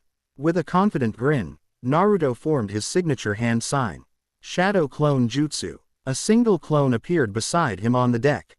My clone can investigate. See who they are. What they want. If they're a threat, better to know now. Understanding dawned on Nami's face. You can send your clone to their ship. From this distance. Not exactly, Naruto admitted. But I have an idea. Before she could question further, Naruto turned to his clone and nodded. The duplicate returned the nod before sprinting toward the stern, channeling chakra to its feet as it reached the railing. With a powerful leap that left Nami gasping in astonishment, the clone launched itself high into the air above the ocean. At the apex of its jump, the clone performed another jutsu, a transformation technique combined with precise chakra control that morphed its appearance into that of a large seabird. With wings spread wide, the transformed clone caught the Nida IR and began gliding toward the distant vessel. That's incredible, Nami whispered, watching the bird disappear into the darkness. Naruto shrugged modestly. Basic ninja techniques. In my world, this would be academy-level stuff. Academy level, Nami repeated faintly, trying to imagine a world where such abilities were commonplace. And when your clone, bird, whatever, reaches the ship, then what? It'll transform back when it's safe, gather information, then dispel itself. When it does, all its memories and experiences transfer back to me. Naruto tapped his temple. Instant reconnaissance. Nami shook her head in wonder. Your abilities would revolutionize naval warfare in this world. No wonder the Marines want you captured. Naruto hadn't considered the broader implications of his powers in this ocean-dominated world. In Konoha, ninja techniques were extraordinary but not unique. Most shinobi possessed specialized abilities that could be countered by equally specialized defenses. Here, where most conflicts seemed to rely on conventional weapons and physical strength, his jutsu represented something entirely outside normal parameters. Let's hope whoever's following us doesn't realize what they're dealing with, he said. They waited in tense silence, maintaining their course while keeping the pursuing ship at the edge of visibility. Naruto stayed alert for the influx of memories that would come when his clone dispelled, while Nami checked their heading and made minor adjustments to maximize their speed. Nearly an hour passed before Naruto suddenly stiffened, his expression going blank for several seconds as information flooded his consciousness. When he focused again, his face was grim. Bounty hunters, he confirmed. 6 of them, heavily armed. There's C. Aptane has a devil fruit power, some ability to manipulate metal. Nami's eyes widened. You saw all that. My clone managed to get aboard and overhear their plans. They know exactly who we are. They Avenue copies of newly issued wanted posters. Naruto's expression darkened. They're planning to capture us alive for the bounties, then take the ship as a bonus. How much? Nami asked, a pragmatic edge to her voice. When Naruto looked confused, she clarified, the bounties. How much are they offering for us? 15 million berries for me. 5 million for you. Naruto recalled the exact wording from his clone's memories. Maelstrom, Naruto, wanted for assault on government officials and destruction of marine property. Cat burglar, Nami, wanted for theft of marine assets and conspiracy. Despite the seriousness of their situation, Nami's lips twitched in amusement. They gave you a nickname already. And, cat burglar, I suppose there are worse epithets. Is this funny to you? Naruto asked, genuinely confused by her reaction. Nami's smile turned rueful. In this world, Naruto, a bounty is as much a badge of honor as a danger. 20 million combined for a first issue. That's impressive. Her expression sobered. But you're right. Those hunters are a real threat, especially with a devil fruit user among them. Devil fruit. Naruto repeated the term thoughtfully. Nami had explained the concept during their time in Kokoyashi, mystical fruits that granted extraordinary powers at the cost of one's ability to swim. How dangerous is metal manipulation? Depends on the specifics, but potentially vary, Nami answered. If he can control all metal, that affects our weapons, the ship's fittings, even my staff. She gestured to the sectional metal staff she carried for self-defense. We should assume he's dangerous and plan accordingly. Options, Naruto prompted, deferring to her maritime experience. Nami considered, calculating angles and wind patterns in her head. They'll try to intercept us before we reach Logatown. In open water, They have the advantage of a larger crew and more firepower. Her expression turned calculating. But there's a small archipelago bet. Here and Logatown, uninhabited islands, dangerous reefs.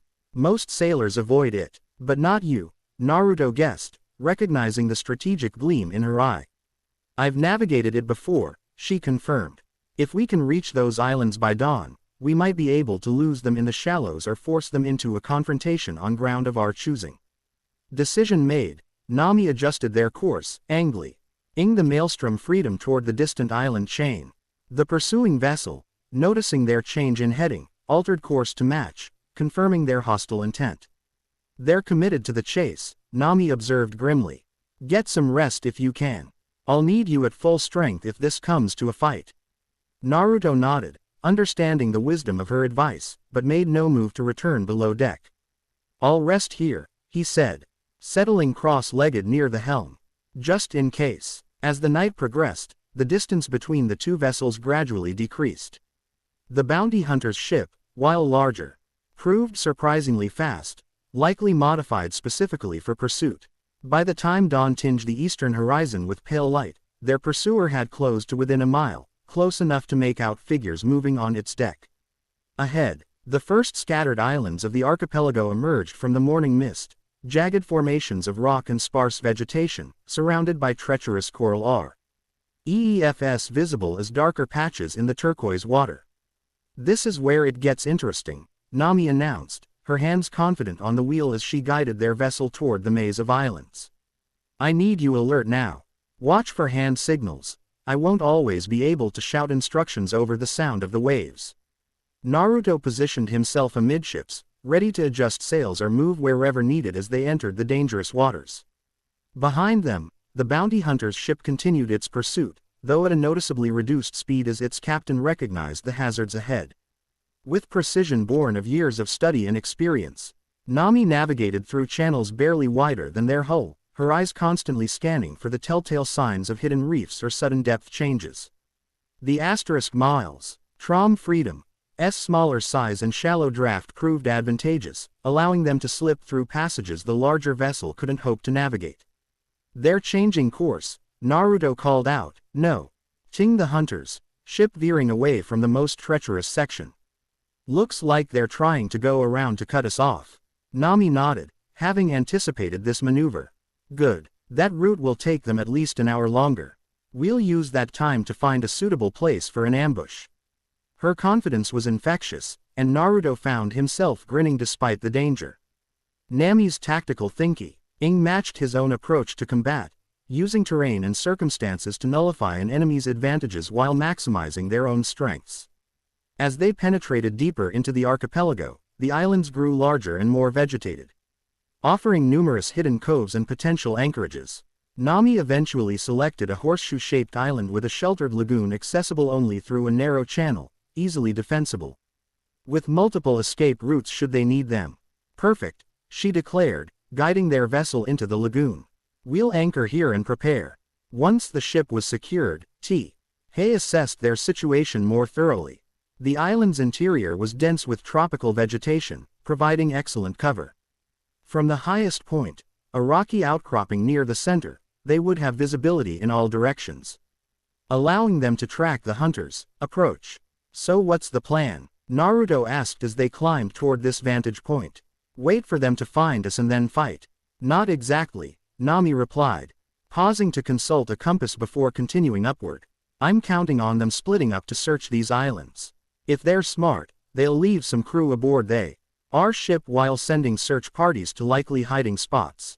Divide and conquer, Naruto nodded approvingly. We can pick them off in smaller groups. Or avoid fighting altogether, Nami countered. While they're searching, we could double back and disable their ship. Without pursuit, we'd have a clear run to Logatown. Reaching the summit, they were rewarded with an expansive view of the surrounding waters. The bounty hunter's vessel was visible in the distance, cautiously navigating between the larger islands, still following the circuitous route forced upon them by the reefs. They'll be within searching distance within the hour, Nami estimated, studying their approach. We should. Her words cut off abruptly as Naruto raised a hand for silence, his head tilted as if listening intently.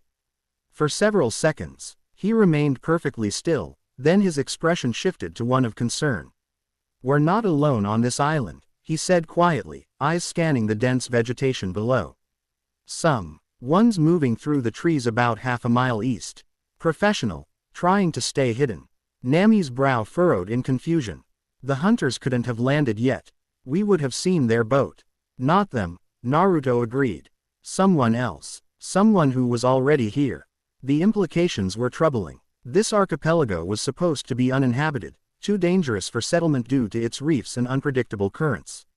Anyone here would likely be either a castaway or someone deliberately hiding, neither option particularly reassuring. "We need to investigate," Nami decided after a moment's consideration. "If someone else is on this island, they could either be a potential ally or another threat." Naruto nodded in agreement. "I'll send a clone to scout ahead." Within moments, a shadow sea lone was moving silently through the undergrowth, using ninja techniques to approach the unknown presence without detection. Naruto and Nami remained at the vantage point, dividing their attention monitoring the approaching bounty hunters and waiting for information from the clone. Less than 15 minutes later, Naruto received the clone's memories as it dispelled itself. His expression shifted from concentration to surprise, then to grim understanding. "It's a Marine," he reported. "Not part of a unit. Solo, dressed for stealth operations.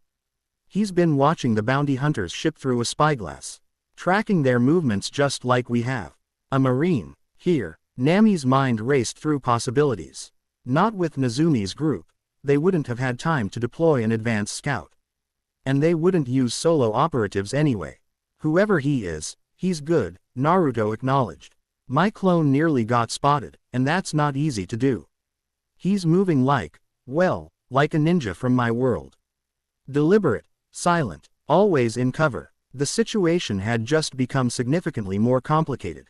One Marine, operating alone in isolation, suggested a specialized agent, perhaps even one of the rumored cipher pole operatives Nami had mentioned during their discussions about world government structure.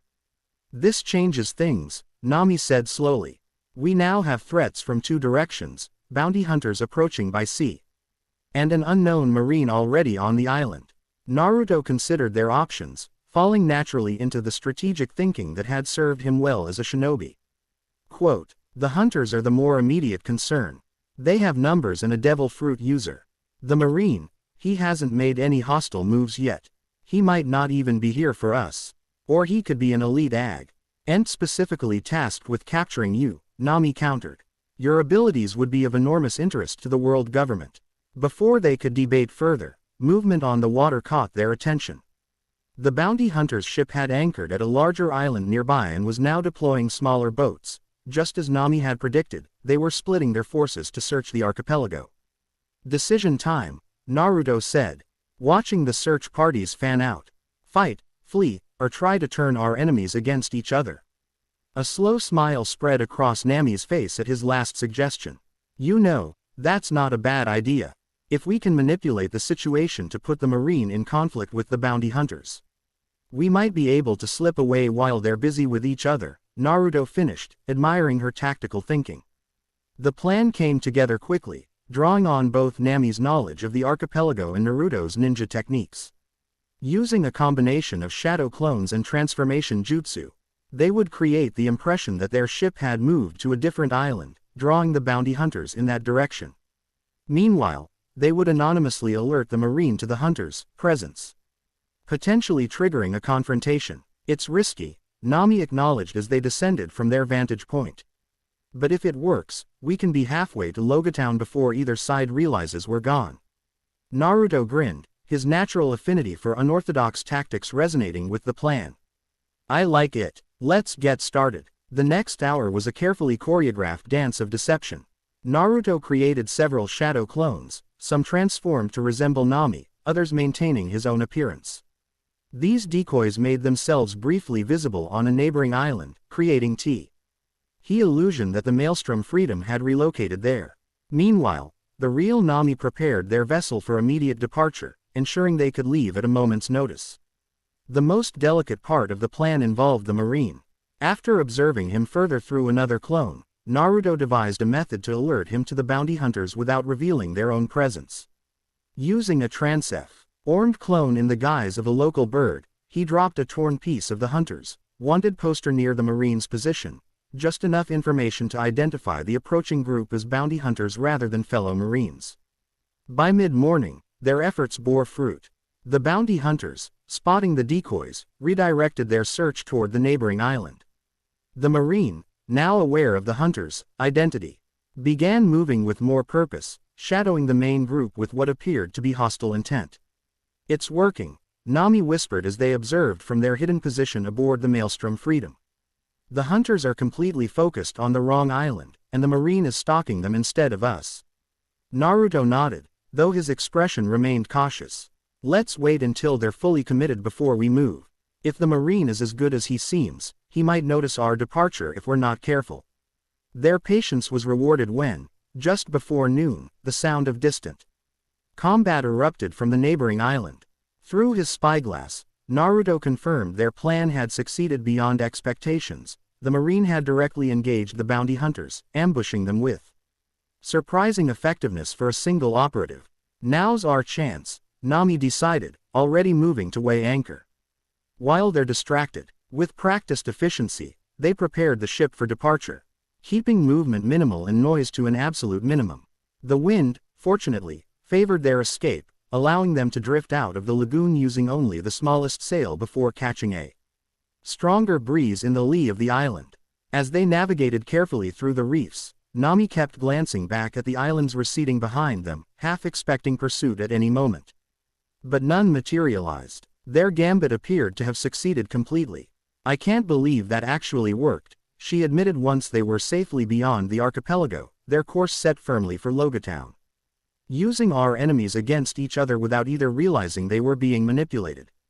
It's a classic shinobi tactic," Naruto explained, helping secure the mainsail as they picked up speed. Quote, "Sometimes the best way to deal with two threats is to make them focus on each other." Nami regarded him with newfound appreciation. "You know, for someone who comes across as so straightforward, you've got a devious tactical mind." Naruto rubbed the back of his neck, slightly embarrassed by the compliment. "I had good teachers, and plenty of experience being outmatched and having to think creatively." The remainder of the day passed without incident, the Maelstrom Freedom making excellent progress toward Logatown with favorable winds. By nightfall, Nami estimated they would reach the port by mid-morning the following day, assuming no further complications. As the sun began to set, casting long golden rays across the waves, they shared a simple meal on deck, enjoying the peaceful moment after the tensions of the day. "So," Nami began, breaking a comfortable silence, "tell me more about your world. You mentioned teachers. What was learning to be a ninja like?" The question opened a floodgate of memories. For the next several hours, as stars emerged overhead, Naruto shared stories of his childhood in Konoha, his struggles at the academy, his rivalry with Sasuke, his determination to earn recognition in a village that had initially feared and shunned him for containing the Nine Tails. Nami listened with rapt attention, asking occasional questions but mostly allowing him to speak freely. There was therapeutic value in the telling, Naruto realized. Since arriving in this world, he'd had little opportunity to process the abruptness of his displacement, the sudden severing from everyone and everything he knew. "You must miss them," Nami said softly when he finally fell silent. "Your friends, your village." Naruto nodded, gazing up at the unfamiliar constellations. "I do, but," he hesitated, searching for the right words. "It's strange. I should be desperate to get back, focused on nothing else. And I am determined to find a way home eventually. But at the same time, here's part of me that sees this as an opportunity, a chance to experience something completely new, without the weight of expectations or past mistakes." Nami understood better than most. Freedom can be both terrifying and exhilarating.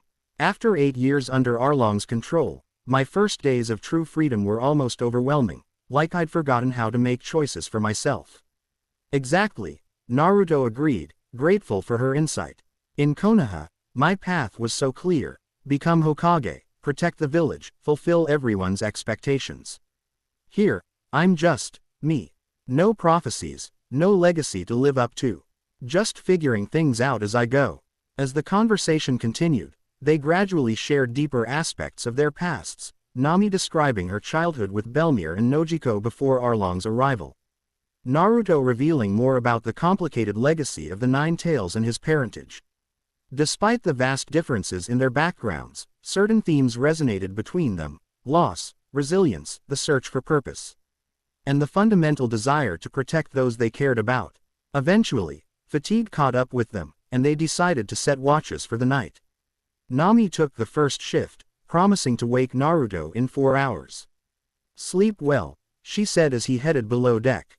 "Tomorrow we reach Logatown, and I suspect things will get complicated again." Her prediction proved more accurate than either could have imagined. Logatown rose from the morning mist like something from a storybook, a sprawling port city of white stone buildings and terracotta roofs, its harbor crowded with vessels of every description.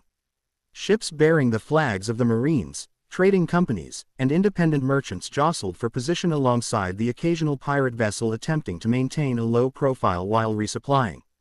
Nami guided the Maelstrom Freedom to a smaller dock on the city's eastern edge, away from the main harbor where marine presence would be strongest. As they approached, she provided Naruto with a quick orientation. Logatown is divided into districts. The main commercial area is relatively safe, but the farther you get from the central square, the rougher it becomes. "We'll need to be careful. With our bounties, someone might recognize us." Naruto nodded, taking in the bustling waterfront as they secured the ship. "Should we disguise ourselves?" "Not yet," Nami decided after consideration. "Too many people come and go here for us to stand out immediately. Better to blend in as ordinary travelers until we have a better sense of the situation." She secured a small pouch of berries at her waist. "First priority is information. Confirming our bounties, checking if there's news about that marine from the archipelago, and gathering intelligence about Grand Line access." With their immediate plan established, they disembarked, Nami paying the harbormaster a modest fee for short-term docking. The man barely glanced at them, far more interested in their money than their identities, a promising sign that anonymity might be possible in a city this size. The streets of Logatown buzzed with activity as merchants hawked their wares, sailors enjoyed shore leave, and locals went about their daily business. Despite her earlier confidence, Nami maintained a watchful demeanor, her eyes constantly scanning for threats as they navigated toward the commercial district. "There," she murmured eventually, nodding toward a public notice board where various announcements and wanted posters were displayed. "Let's check if we're featured." They approached casually, pretending to browse nearby stalls while examining the board from a safe distance. Sure enough, among numerous other bounty announcements, their own images stared back at them, Naruto's featuring a risingly accurate rendering of his distinctive whisker marks and determined expression, Nami's capturing her orange hair and sharp eyes. Maelstrom, Naruto read quietly, confirming the details his clone had reported. 15 million berries. Wanted for assault on marine officers, destruction of government property, and, he blinked in surprise, suspected possession of an unknown devil fruit power. "They think your abilities come from a devil fruit," Nami realized. "That's actually helpful. They don't understand what they're dealing with." Naruto nodded, seeing the strategic advantage in this misunderstanding. "And you're, cat burglar, Nami, 5 million berries. Theft of marine assets, conspiracy, and aiding a criminal. Could be worse," Nami remarked pragmatically. "The images are accurate, but in a city this size, we shouldn't stand out too much as long as we're careful." As they turned away from the board, Naruto suddenly tensed, his senses alerting him to focused attention. Without being obvious, he scanned their surroundings, quickly identifying the source, a lean man with a prominent chin and unusual sunglasses, watching them from the shadow of a nearby tavern. "We're being observed," he murmured, subtly indicating the direction with a tilt of his head. "Don't look directly." Guy in the black jacket, weird sunglasses. Nami casually adjusted her position to glimpse the figure without being obvious. "I see him. Not a marine. Wrong posture. Bounty hunter maybe, or information broker. Want me to create a distraction so we can lose him?" Nami considered briefly before shaking her head. "No jutsu in public. It would confirm your identity instantly. Let's just change direction casually and see if he follows." They altered their course, meandering through a busier section of the market where densely packed stalls and crowds of shoppers provided natural cover. The observer maintained his distance but definitely followed, his movements too deliberate to be coincidence. He's persistent, Naruto noted as they emerged onto a less crowded street. And good, most people wouldn't be able to tail us through that market without losing sight of us. Which means he's professional, Nami concluded grimly. We need to deal with this before it escalates. Decision made. They executed a simple but effective countermeasure, entering a clothing shop with multiple exits. Browsing long enough to appear genuinely interested, then slipping out through the back when their pursuer's attention was momentarily diverted by a noisy altercation near the front entrance.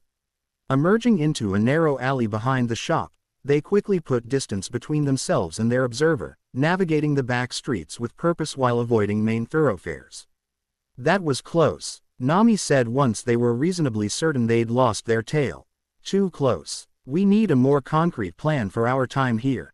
Naruto agreed, scanning their new surroundings, a quieter district of small workshops and modest residences. What exactly do we need before heading to the Grand Line? Maybe we should focus on gathering supplies and information as quickly as possible, then leave before word spreads about our presence. Good thinking, Nami affirmed. We need navigational charts for the Grand Line, some specialized equipment for the magnetic disturbances there, and general provisions. She considered their options. We should split up, cover more ground, attract less attention. Naruto immediately shook his head. Bad idea. If either of us gets recognized alone, we'd be vulnerable. Better to stay together, even if it takes longer. The concern in his voice touched Nami, though she maintained her practical demeanor. I can handle myself, you know. I survived 8 years under Arlong without your protection. It's not about capability, Naruto clarified quickly. It's about unnecessary risk. We're partners, right? Partners watch each other's backs. Something in his ear. Nest's expression softened Nami's objection. Fine. Together, then. But we need to be efficient. They spent the next several hours methodically gathering supplies, careful to make their purchases from different shops to avoid establishing a pattern. Naruto discovered that his shadow clone technique, used judiciously in private moments, allowed them to effectively be in multiple places at once. A clone transformed to appear as an ordinary sailor could gather information in taverns frequented by Grand Line veterans while the original accompanied Nami to acquire more specialized equipment. By mid-afternoon, they had accumulated most of what they needed, including detailed charts of the Grand Line's entrance and crucial navigational instruments. As they rested in a small cafe, reviewing their progress, Naruto shared intelligence gathered by his clones. There's definitely increased marine activity in the city, he reported quietly over steaming cups of coffee. Not just the usual patrols. Multiple officers asking questions about recent arrivals, showing our wanted posters to informants. Nami's expression tightened with concern. They must have faster communication networks than I realized. Nezumi probably sent word ahead. She tapped her fingers thoughtfully against her cup. We should leave by nightfall. The longer we stay, the greater the risk. Agreed. Just one more stop. We need those weather prediction tools you mentioned. As they prepared to leave the cafe, the door swung open to admit several new customers. Naruto's instincts flared an immediate warning as he recognized one of the newcomers, the same observer with the distinctive sunglasses who had followed them earlier, now accompanied by 3 burly companions. The man's eyes locked with Naruto's across the room, and a slow, predatory smile spread across his face. Well, he announced loudly, looks like our lucky day, boys. Maelstrom, Naruto and Cat Burglar, Nami, sitting right here enjoying coffee will Marines tear apart the harbor looking for them. Conversations throughout the cafe died instantly as patrons turned to stare. Nami's hand moved subtly toward her staff, while Naruto maintained an outwardly calm demeanor despite his internal readiness. You've got the wrong people, Nami attempted, though she knew the denial was futile given their recognizable appearances. The lead bounty hunter laughed, adjusting his sunglasses with a theatrical gesture. Save it, sweetheart. 20 million berries doesn't walk away that easy. He addressed the cafe at large.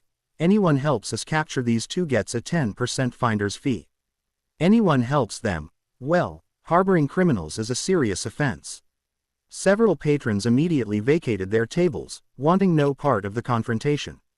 Others, sensing opportunity, shifted postures in readiness to intervene, whether for potential reward or simple thrill-seeking was unclear. "This doesn't have to get messy," Naruto said evenly, his eyes naïve. Leaving the leader as he assessed their options. The cafe's layout offered limited escape routes, and using his more spectacular jutsu in such a confined space risked civilian casualties.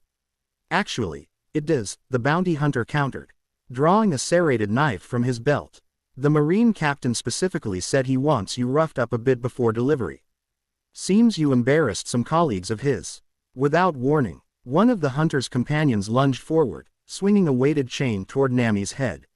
She reacted with practiced precision, ducking beneath the attack while simultaneously extending her staff to its full length, using the momentum to strike her attacker's knee with enough force to elicit a howl of pain.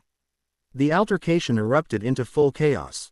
Naruto moved with fluid efficiency, intercepting the leader's knife thrust with a precise block before delivering a palm strike that sent the man crashing into a nearby table. Two shadow clones materialized in puffs of smoke, engaging the remaining bounty hunters while the original Naruto created space for Nami to maneuver. "Exit," Nami called, spotting a service door behind the counter. Together they fought their way toward it, Naruto's clones providing crucial interference as several opportunistic patrons joined the bounty hunters' efforts. Breaking through to the kitchen, they startled several staff members, before bursting through the rear exit into an alley. But their escape route immediately proved problematic. Both ends of the narrow passage were already blocked by armed figures converging on their position. More bounty hunters, Nami assessed grimly, back to back with Naruto as they evaluated their diminishing options. "No," Naruto corrected, recognizing the uniform white jackets and disciplined formation. "Marines." The cafe door behind them burst open as the original bounty hunters, battered but determined, joined the confrontation. Trapped between two hostile forces in a confined space, Ir's situation had deteriorated from problematic to critical in moments. "Any bright ideas?" Nami asked, her staff held at ready position. Naruto's mind raced through possibilities, each seeming less viable than the last. Using his more powerful jutsu risked serious injury to their opponents, something he'd been trying to avoid since arriving in this world, knowing that lethal force against Marines would only escalate their problems. Before he could formulate a response, a new voice cut through the tension, calm, authoritative, and somehow more menacing for its restraint. "Stand down, all of you." From the Marine end of the alley, a tall figure emerged from the formation.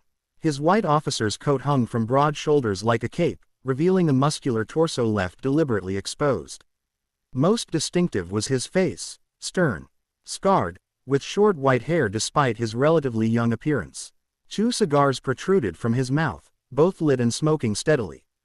"Captain Smoker," one of the Marines acknowledged, immediately deferring to the newcomer's authority. The name triggered immediate recognition for Nami. "Smoker the White Hunter," she whispered to Naruto. "Logatown's Marine captain. He's a devil fruit user, the smoke fruit. Extremely dangerous." Smoker surveyed the scene with calculating eyes, his gaze lingering on Naruto and Nami before addressing the bounty hunter. Still blocking the opposite end of the alley. "This is Marine jurisdiction now," he stated flatly. "Clear out if you value your licenses." The bounty hunter leader bristled. "We found them first. The reward is now forfeit."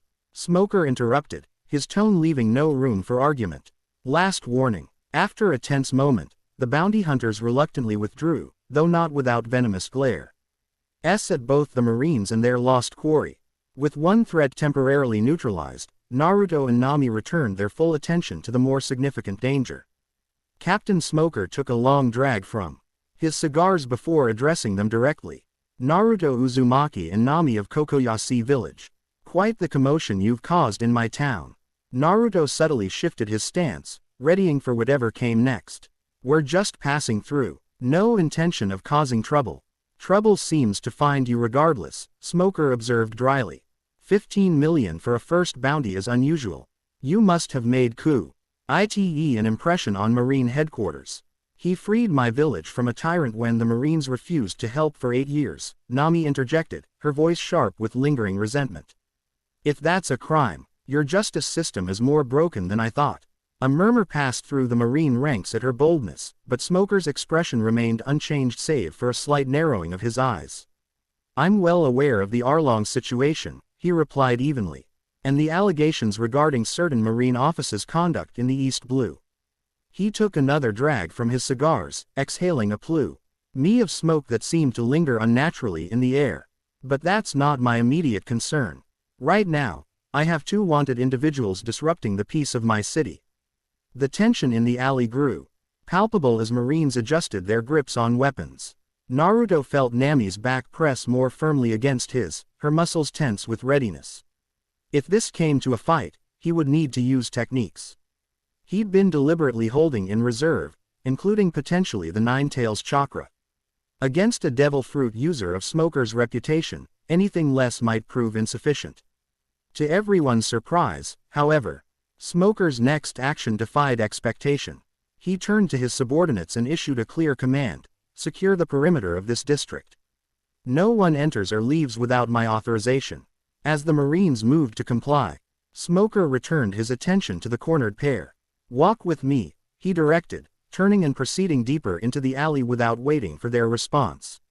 Naruto and Nami exchanged bewildered glances. Could be a trap, Naruto cautioned. Or an opportunity, Nami countered.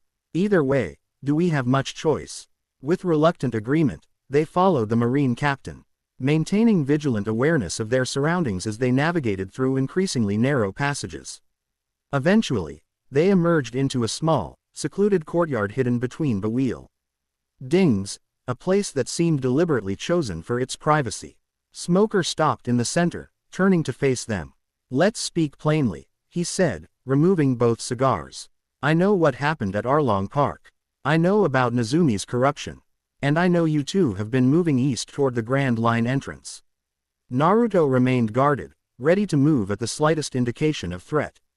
If you know all that, then you know we're not the criminals here. What I know, Smoker replied with surprising candor, is that the system sometimes fails. Pirates like Arlong purchase protection from corrupt officials, and innocent people suffer the consequences. His stern expression never wavered. I also know that vigilante justice, however well-intentioned, creates its own problems. So what exactly do you want from us? Nami demanded, her patience wearing thin. If you're going to arrest us, just try it already. A ghost of a smile touched Smoker's lips before vanishing. Direct. I appreciate that. He reinserted his cigars, lighting them with practiced ease. What I want is information. Specifically, about your abilities, Uzumaki. The reports from Kokoyashi describe techniques that don't match any known devil fruit powers. Naruto tensed further. This, then, was the real purpose of their isolated conversation, intelligence gathering about his capabilities. I don't see how that's relevant, he replied cautiously. It's relevant because something bigger is happening in the East Blue, Smoker stated flatly. Corrupt Marine officers, fishmen operating with impunity for years, and Aoyu, an individual with unprecedented abilities appearing from nowhere and disrupting established power structures. He fixed Naruto with an intense stare. Marines are trained to recognize patterns. You're either the cause of a new pattern or a consequence of one. Either way, I need to understand what I'm dealing with. The analysis was surprisingly astute, revealing an intelligence behind Smoker's intimidating exterior that Naruto hadn't anticipated. Before he could formulate a response, however, Nami intervened. We didn't come to Logatown looking for trouble, she said, her tone moderated but firm. We're just resupplying before continuing our journey. Once we leave your jurisdiction, we're no longer your concern. Smoker redirected his attention to her. That's where you're wrong. The Grand Line is Marine territory as much as anywhere else, more so in some regions. If that's your destination, you'll face scrutiny far more intense than mine. Are you warning us? Naruto asked, annoyingly uncertain of the captain's intentions. Consider it professional courtesy, Smoker replied. Whatever your abilities are, headquarters has taken notice. It won't just be bounty hunters and corrupt captains pursuing you now. If you enter the Grand Line, you'll eventually encounter forces specifically equipped to counter unknown threats. The implicit warning was clear: the deeper they entered into territories controlled by the world government, the more sophisticated the opposition would become. Smoker wasn't just fishing for information, he was providing it, albeit for reasons that remained obscure. "Why tell us this?" Nami asked, voicing the question in both their minds. "You're a Marine captain. We're wanted criminals." Smoker took a long, contemplative drag from his cigars before answering. "I believe in justice, not blind obedience. During my career, I've seen enough to know the system isn't perfect." His expression hardened. "But I also know that without structure, without law, chaos prevails. Pirates, revolutionaries, vigilantes, all believe their cause justifies their methods." He directed his penetrating gaze at Naruto. "You defeated Arlong. By all accounts, you saved countless lives. But now you're outside the system, with powers that could destabilize the fragile balance maintained by the world government. So what are you suggesting?" Naruto pressed. "That we turn ourselves in. I'm suggesting you consider your path carefully," Smoker replied. "The Grand Line isn't just dangerous because of its natural hazards. It's a political powder keg. Pirates, revolutionary army, marines, warlords. Ancient powers awakening after centuries of dormancy, all converging in a sea where normal rules don't apply." He took a step closer, lowering his voice.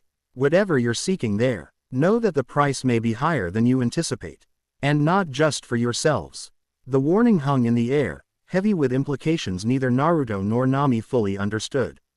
Before they could question further, however, commotion erupted outside the courtyard.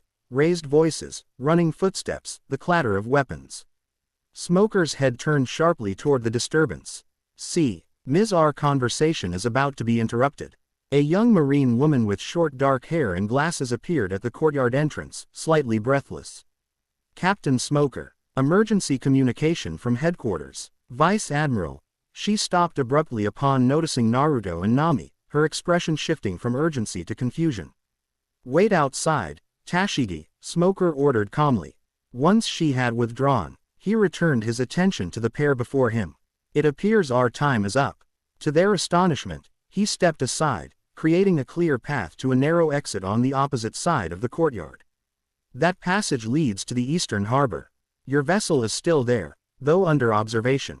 When they hesitated, uncertain of this unexpected development, Smoker added with grim finality. "This is the only opportunity I'm offering. In future encounters, I will fulfill my duty as a Marine without reservation." The implicit meaning was clear. This one time, for reasons of his own, he as allowing them to leave, but the courtesy would not extend beyond this moment. Naruto studied the Marine captain's impassive face, searching for deception and finding none. Whatever Smoker's motivations, his warning seemed genuine, as did this singular act of lenience. "Thank you," Naruto said simply, decision made. Smoker acknowledged with the barest nod. "Remember what I said about the Grand Line. It's not just a sea, it's where the world's future will be determined. Whatever role you intend to play in that future, be prepared for the consequences." With that cryptic parting statement, Smoker turned and strode toward his waiting subordinate, cigars trailing smoke behind him like twin specters. Nami tugged urgently at Naruto's sleeve. "We need to go, now." Without further hesitation, they slipped through the indicated passage, navigating a labyrinth of increasingly narrow alleys until they emerged near the eastern harbor where the Maelstrom Freedom awaited. As Smoker had warned, Marine personnel were visibly monitoring the docks, though their attention seemed focused primarily on larger vessels. Using the gathering evening shadows for cover, Naruto and Nami approached their ship cautiously, pausing behind stacked cargo crates to assess their final obstacle. "Two Marines watching our ship directly," Naruto observed quietly. "Another patrol passing every few minutes." Nami's mind worked through the logistics. "We need a distraction, something significant enough to draw them away temporarily without causing actual harm." Naruto considered their options before a small smile spread across his face. "I think I have just the thing." Creating a shadow clone hidden behind the crates, he gave specific instructions before the duplicate transformed into a nondescript dockworker and casually walked away, circling toward the far end of the harbor. "What's the plan?" Nami whispered. Just wait, Naruto replied confidently. And be ready to move the moment those guards leave their position. Minutes later, a commotion erupted at the harbor's western end, shouts about a small fire, followed by the distinctive crackling of flames. The Marines stationed near their vessel hesitate only briefly before rushing toward the disturbance, leaving the Maelstrom Freedom temporarily unguarded. Now, Naruto urged. They sprinted from cover, boarding their vessel with practiced efficiency. While Nami immediately began preparation for departure, Naruto created several additional clones to assist with quickly raising sails and casting off mooring lines. Within moments, the ship was pulling away from the dock, catching an evening breeze that carried them steadily toward the harbor exit. They've spotted us, Nami warned, nodding toward figures running along the dock, pointing in their direction. Marine whistles shrilled in alarm, but it was already too late. The Maelstrom Freedom had gained enough momentum to clear the harbor entrance before any organized pursuit could be mounted. As Logatown receded behind them, the open sea beckoned ahead, vast, mysterious, and promising both danger and opportunity in equal measure. On the eastern horizon, barely visible in the gathering dusk, loomed the massive silhouette known throughout the world as Reverse Mountain, the gateway to the Grand Line. So, Naruto said, joining Nami at the helm once they were safely beyond immediate pursuit. About what Smoker said concerning the Grand Line, Nami's expression was resolute as she adjusted their heading. He wasn't exaggerating its dangers. Everything I've studied confirms that. The Grand Line is unlike any other sea. Unpredictable weather, monstrous creatures, magnetic anomalies that make navigation nearly impossible without special equipment. She gestured toward the ominous mountain silhouette. And that's just to enter it. Reverse Mountain is the only safe passage. Ships must ride a precise current up the mountain and down the other side. Miss it even slightly, and you're dashed against the red line. Naruto absorbed this information thoughtfully. And beyond the physical dangers, the political situation Smoker mentioned. Also true, Nami confirmed grimly. The Grand Line is where every major power in this world converges. Pirates seeking the ultimate treasure, Marines enforcing world government control, revolutionary armies fighting to overthrow that control. Ancient kingdoms with their own agendas. She shook her head. We'll be sailing into the center of a storm that's been brewing for centuries. The gravity of their undertaking settled between the This wasn't merely a journey to find Naruto a way home or for Nami to pursue her cartography dream. They were potentially involving themselves in conflicts whose scope and significance they could barely comprehend. Are you sure about this? Naruto asked quietly. We could change course, explore other options in the East Blue. You don't have to risk everything on my account. Nami's hands tightened on the wheel, her gaze fixed determinedly on the horizon. I made my choice weeks ago, Naruto. The Grand Line is where I've always been headed. It's the only place I can fulfill my dream of mapping the entire world. She glanced at him, a new confidence in her expression that had been building since Arlong's defeat. And if there's any place that might have answers about interdimensional travel, it's there. Her conviction was absolute, her course set as firmly as their ship's heading. Whatever awaited them beyond Reverse Mountain, danger, discovery, or destiny, they would face it together. As night descended fully, stars emerged in brilliant profusion above, unfamiliar constellations that nevertheless guided their way forward. The Maelstrom Freedom cut smoothly through darkened waters, carrying its unlikely crew toward an uncertain future filled with equal parts peril and promise. Behind them, Logatown's lights gradually diminished to mere pinpricks on the horizon before disappearing altogether.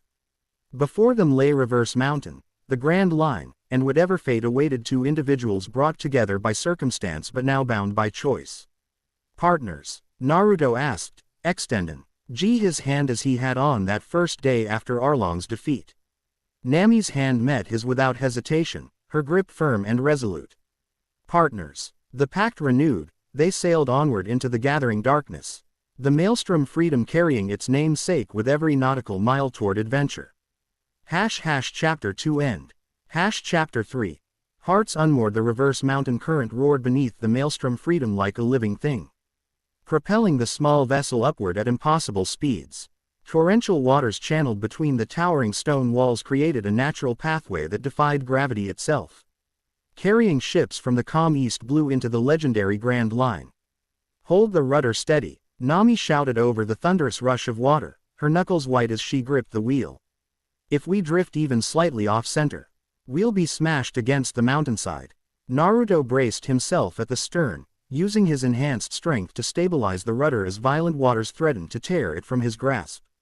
Rain pelted horizontally against his face, driven by gale force winds that seemed determined to pluck them from the current and dash them against the unforgiving rock.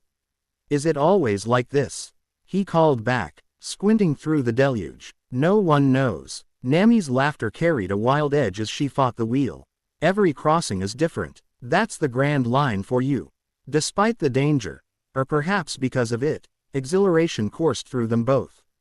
The sheer impossibility of what they were experiencing, sailing up a mountain on a river that flowed against nature's laws, embodied everything the Grand Line represented, a place where normal rules simply didn't apply. As they neared the summit, the current narrowed further, increasing their speed to terrifying levels. The ship's timbers groaned under the strain, water breaking over the bow in sheets that threatened to swamp the deck. We're almost there, Nami shouted, her eyes alight with triumph as the mountain's peak came into view. Get ready for the descent. For one breathless moment, the maelstrom Freedom hung suspended at Reverse Mountain's apex, offering a fleeting glimpse of the world spread. Beneath them, the boundless blue of the east blew behind, and ahead, shrouded in mist and mystery, the beginning of the Grand Line. Then gravity reclaimed them, and they plummeted downward with even greater velocity. The ship's bow aimed toward the cloud-wreathed sea below. Unlike their ascent, which had been largely controlled by the upward current, the descent required Nami's full navigational expertise to prevent them from capsizing as they rocketed down the mountain's opposite face. Brace for impact, she warned as they approached the base, where the descending current met the open waters of the Grand Line in an explosive collision of opposing forces. Naruto channeled chakra to his feet, anchoring himself to the deck as they hit the turbulent junction with bone-jarring force. Water X plodded around them in a massive plume of white spray, momentarily blinding them both as the ship shuddered violently from stem to stern. For several heart-stopping seconds, it seemed the maelstrom Fr. Edom * might break apart under the stress. Then, with a final defiant creak of timber, the vessel broke through into calmer waters, riding the aftermath of their dramatic entry like a leaf on a stream. Gradually, the roar of Reverse Mountain receded behind them, replaced by the more familiar sounds of open ocean, waves lapping against the hull, wind in the sails, the distant cry of seabirds. The Saint-Orm clouds that had gathered around the mountain's peak began to disperse, allowing weak sunlight to filter through. Nami released the wheel, her hands trembling slightly from prolonged tension. We made it, she said, her voice a mixture of disbelief and pride. We've entered the Grand Line. Naruto joined her at the helm, his own adrenaline still coursing through his veins. That was, he searched for adequate words, something else. And that's just the entrance, Nami replied with a knowing smile. The real challenges are still ahead. As if to punctuate her statement, the ship's compass began to spin erratically, its needle whirling in complete circles without settling on any fixed direction. Naruto stared at it in confusion. Is it broken? No, Nami explained, reaching into her pack to retrieve a different navigational instrument, a strange bracelet with a glass dome containing what appeared to be a floating needle. Normal compasses don't work in the Grand Line. The Islan DS here contain varying mineral compositions that create individual magnetic fields. She secured the unusual device to her wrist. This is a log pose.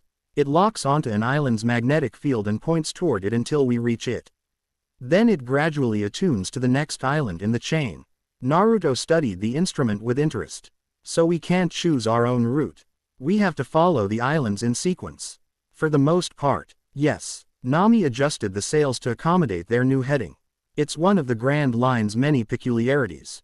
Ships can't simply sail wherever they please here. They're guided by the log pose from island to island along specific routes. As they settled into their new course, the enormity of what they'd accomplished began to sink in. They'd successfully navigated Reverse Mountain, a feat that countless sailors had failed to achieve, their wrecked vessels littering the base of the Red Line as grim testimony to the passage's dangers. They were now officially in the Grand Line, the most unpredictable and mysterious sea in the world. For the next several days, they experienced firsthand the Grand Line's infamous weather patterns.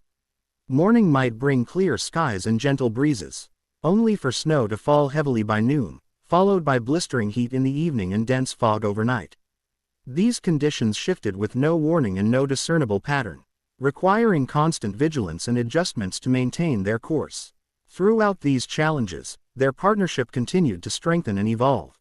Naruto's shadow clones proved invaluable during sudden weather changes, allowing them to adjust multiple sails simultaneously or make emergency repairs when violent storms damaged the rigging. Nami's navigational instincts bordered on supernatural, sometimes anticipating weather shifts moments before they occurred, giving them precious time to prepare. In quieter moments between weather events, they continued sharing stories of their respective worlds.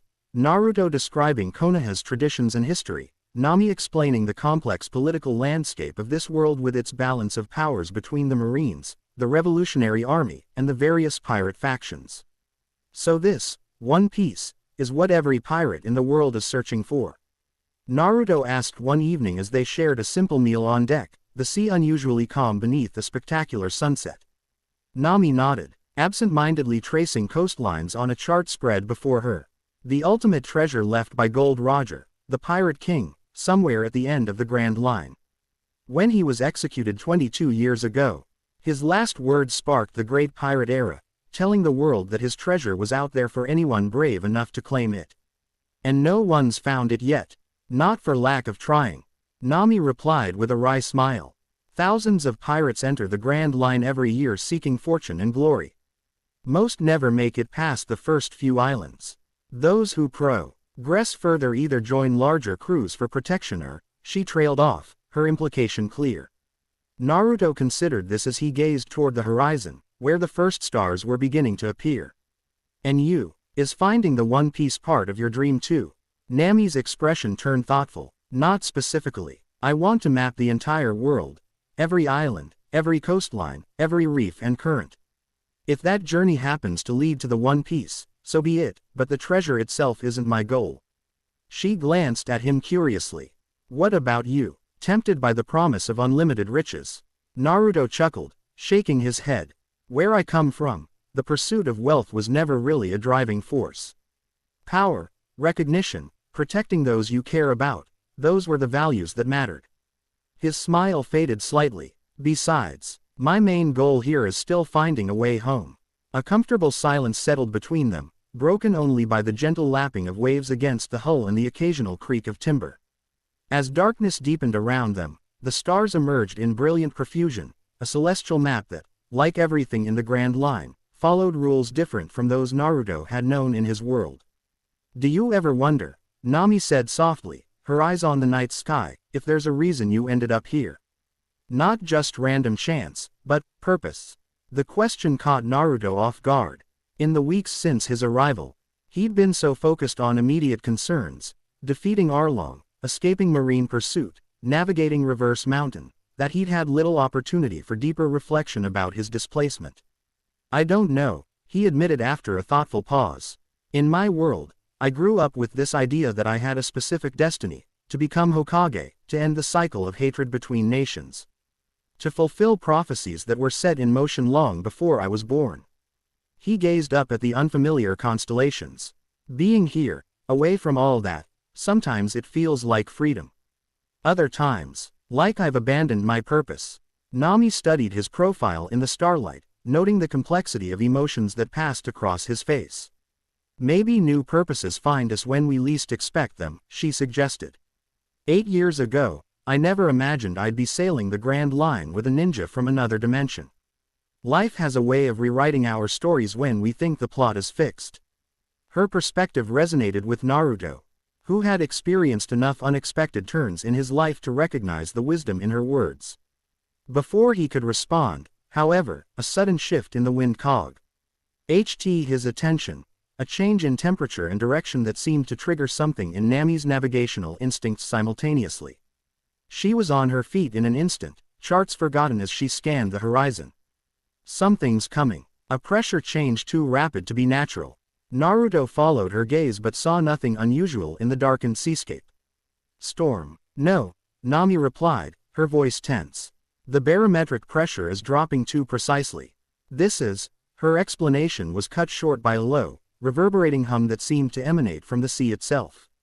The sound grew steadily louder, transforming into a deep thrumming that vibrated through the ship's timbers. Without warning, the previously calm waters began to churn, circular patterns forming around their vessel as if something massive were approaching from below. "What is that?" Naruto demanded, instinctively channeling chakra in preparation for whatever emerged. Nami's expression shifted from concern to astonishment as understanding dawned. "It's a sea king, one of the ocean predators that inhabit the Grand Line. Much larger and more intelligent than normal sea creatures." As if summoned by her explanation, the sea beside their vessel erupted upward in a massive geyser of displaced water. What emerged defied Naruto's comprehension, a creature of such immense proportions that it dwarfed their ship like an elephant might regard an ant. Serpentine in overall shape but with armored scales gleaming wetly in the starlight, the Sea King's head alone was larger than their entire vessel. Most terrifying were its eyes, enormous yellow orbs with vertical pupils that fixed upon them with undeniable intelligence and predatory intent. When it opened its mouth, revealing rows of teeth the size of swords, the stench of decay and brine washed over them in a nauseating wave. "Hold the wheel," Nami instructed sharply, already moving toward the rigging. "I'll adjust the sails for emergency maneuvering." Naruto complied, though he doubted conventional sailing tactics would prove effective against something of this magnitude. As Nami worked to reposition their sails for maximum speed, the Sea King began circling their vessel, creating a whirlpool effect that threatened to capsize them. "We can't outrun it," Naruto called, an idea forming as he observed the creature's movements. "But maybe we can discourage it." Without waiting for Nami's response, he created a shadow clone to take his position at the helm. Free to act, Naruto moved to the ship's bow, hands already forming the sequence of signs for a more powerful jutsu than he'd yet employed in this world. Wind style. Great breakthrough. A massive gust of concentrated air erupted from his outstretched palms, striking the Sea King with enough force to momentarily push its massive head backward. The creature paused in apparent surprise, its predatory circling interrupted by this unexpected resistance from prey it had assumed defenseless. Capitalizing on the moment, Naruto quickly performed another jutsu, his hands blurring through signs before he took a deep breath. Fire style, Dragon Flame Jutsu. An enormous stream of flame erupted from his mouth, illuminating the night sea with brilliant orange light as it engulfed the Sea King's face. The creature recoiled with a shriek that reverberated across the water, more startled than genuinely injured by the attack. "It's working," Nami called from the rigging. "It's not used to prey that fights back." Encouraged by this initial success, Naruto prepared for a more substantial assault. Creating multiple shadow clones that positioned themselves around the ship's perimeter, he coordinated a synchronized attack, each clone performing a different elemental jutsu simultaneously. Water bullets struck from one direction, earth projectiles from another, while wind and fire techniques completed the barrage from remaining angles. The Sea King, faced with this inexplicable onslaught from a vessel it had expected to consume without resistance, hesitated visibly. Its massive body shifted beneath the waves, predatory confidence giving way to uncertainty as it reassessed the situation.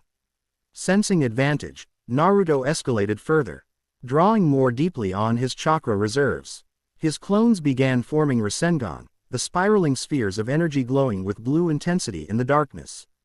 As the Sea King made another cautious approach, the clones launched themselves from the deck in coordinated attack, each driving their Rasengan into a different section of the creature's enormous body.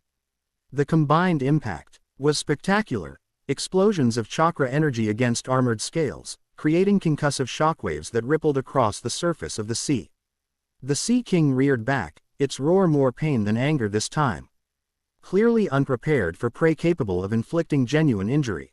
"Naruto," Nami called urgently from her position. "The sails are set. If it retreats even slightly, we can use this wind to break free of the whirlpool effect." Understanding her strategy, Naruto intensified his assault, creating even more clones that peppered the Sea King with a relentless barrage of attacks, not attempting to kill the massive creature, but to convince it that this particular meal wasn't worth the effort. The tactic succeeded. After another coordinated Rasengan assault that left visible damage on its armored hide, the Sea King made its decision. With a final frustrated roar, it submerged, the massive displacement of water creating one last surge that rocked their vessel violently before the sea gradually began to calm.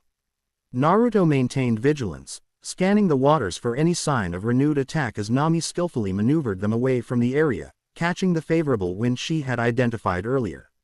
Only when they had put significant distance between themselves and the encounter site did they allow themselves to relax slightly. That, Nami declared, joining Naruto at the rail once she had secured their new course, was a moderate-sized Grand Line Sea King. Moderate, Naruto echoed incredulously. It was larger than any summon animal from my world. And there are much larger ones deeper in the Grand Line, she confirmed with a grimness that suggested personal knowledge. That's why most ships travel in convoys or with large crews. Solitary vessels like ours are considered easy targets. Naruto absorbed this sobering information, gaining new appreciation for the challenges that lay ahead. The Sea King's attack had provided his first genuine taste of the Grand Line's nerves, dangers that apparently extended far beyond unpredictable weather and navigational challenges. We should take turns keeping watch, he suggested. Even when we think it's safe. Nami nodded agreement. Welcome to the Grand Line, she said with a wry smile that didn't quite mask her lingering tension. Where the sea itself is your enemy as often as anything sailing on it. Despite the encounter's intensity, they found themselves sharing a moment of unexpected laughter, the kind born of successfully facing danger together and emerging unscathed. It was a response Naruto recognized from his missions with Team 7 back in Konoha, the slightly hysterical relief that came after narrowly avoiding disaster. As their laughter subsided, Naruto became aware of something that had shifted between them during the battle. Nami was looking at him differently, not with the gratitude she'd shown after Arlong's defeat or the guarded respect of their early partnership, but with something deeper.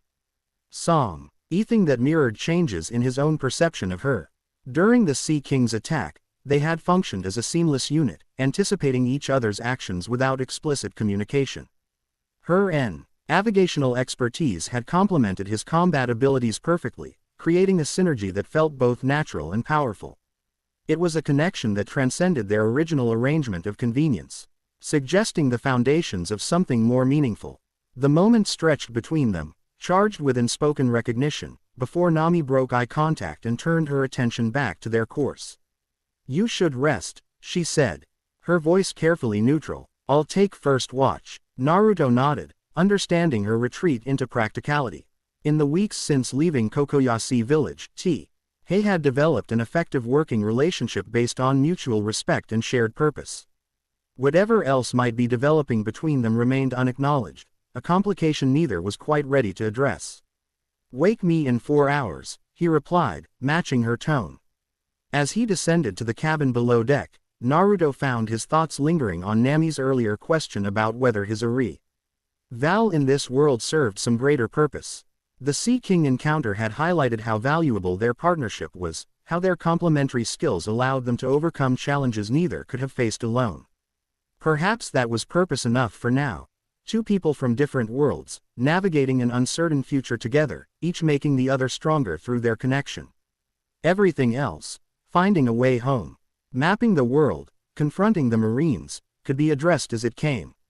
With that thought providing unexpected comfort, Naruto settled into his bunk, the gentle rocking of the ship and the distant sound of Nami moving about on deck lulling him into dreamless sleep. 3 weeks into their Grand Line journey, the log pose guided them to their first major island, A.S. Pring climate territory marked by rolling meadows and dense forests surrounding a bustling port town. After the isolation of open sea travel, the prospect of solid ground and fresh supplies was welcome to them both. Whisper Island, Nami announced as they approached the harbor, consulting her charts. Known for its favorable climate and agricultural exports, should be relatively safe for resupplying. Naruto studied the approaching settlement with cautious optimism. The port appeared well organized and prosperous, with numerous trading vessels of various sizes docked along stone quays. Unlike Logatown's more militarized harbor, the marine presence here seemed minimal, just a small outpost flying the world government flag at the harbor's edge. How concerned should we be about being recognized? He asked, adjusting his headband. Their wanted posters had presumably circulated throughout the Grand Line by now, making anonymity increasingly difficult to maintain. Nami considered the question seriously. Grand Line ports see thousands of travelers. Unless there's a significant marine contingent specifically looking for us, we should be fine with basic precautions. She reached into her pack and retrieved 2 lightweight hooded cloaks. These should help us blend in while we assess the situation. As they prepared to dock, Naruto created several shadow clones transformed to appear as ordinary sailors, providing the illusion of a larger crew as they maneuvered into an available berth. The harbor master who came to collect docking fees barely glanced at their documentation, far more interested in the prompt payment Nami provided than in scrutinizing their identities. "See," she murmured as they disembarked. "Commerce takes priority over security in most trading ports." With odds raised against both recognition and the light drizzle that had begun to fall, they made their way into town. The settlement proved larger than it had appeared from the harbor, a sprawling community, built on multiple levels rising up gentle hillsides, with cobblestone streets winding between buildings of weathered stone and timber. Despite the rain, markets were in full operation, merchants calling their wares from beneath colorful canopies that provided shelter for prospective customers. They spent the morning replenishing supplies, fresh food, clean water, medical necessities, and replacement parts for minor damage the ship had sustained during their journey. Naruto noticed that Nami was particularly interested in obtaining newspapers and information bulletins, presumably to track any news about marine movements or updates to their bounties. By early afternoon, the rain had ceased, allowing them to enjoy a proper meal at an open-air cafe overlooking the harbor. As they waited for their food, Nami spread several newspapers on the table, scanning headlines with focused attention. "Anything interesting?" Naruto asked, watching her expression grow increasingly troubled as she read. "Too much," she replied grimly, turning one paper to face him. "Look at this." The headline was stark. "Marine Headquarters establishes special task force for East Blue situation." Beneath it, smaller text detailed the formation of a specialized unit to address emerging threats originating from the previously peaceful East Blue Sea. While the article avoided specifically naming them, one paragraph mentioned unknown individuals with dangerous abilities that may constitute a security risk to the world government. "They're creating a dedicated team to hunt us," Nami summarized, keeping her voice low despite the relative privacy of their table. "And not just regular Marines, special operatives with experience countering devil fruit users." Naruto absorbed this development with appropriate gravity. "Smoker warned us about this in Logatown. The more attention we attract, the more specialized the pursuit becomes."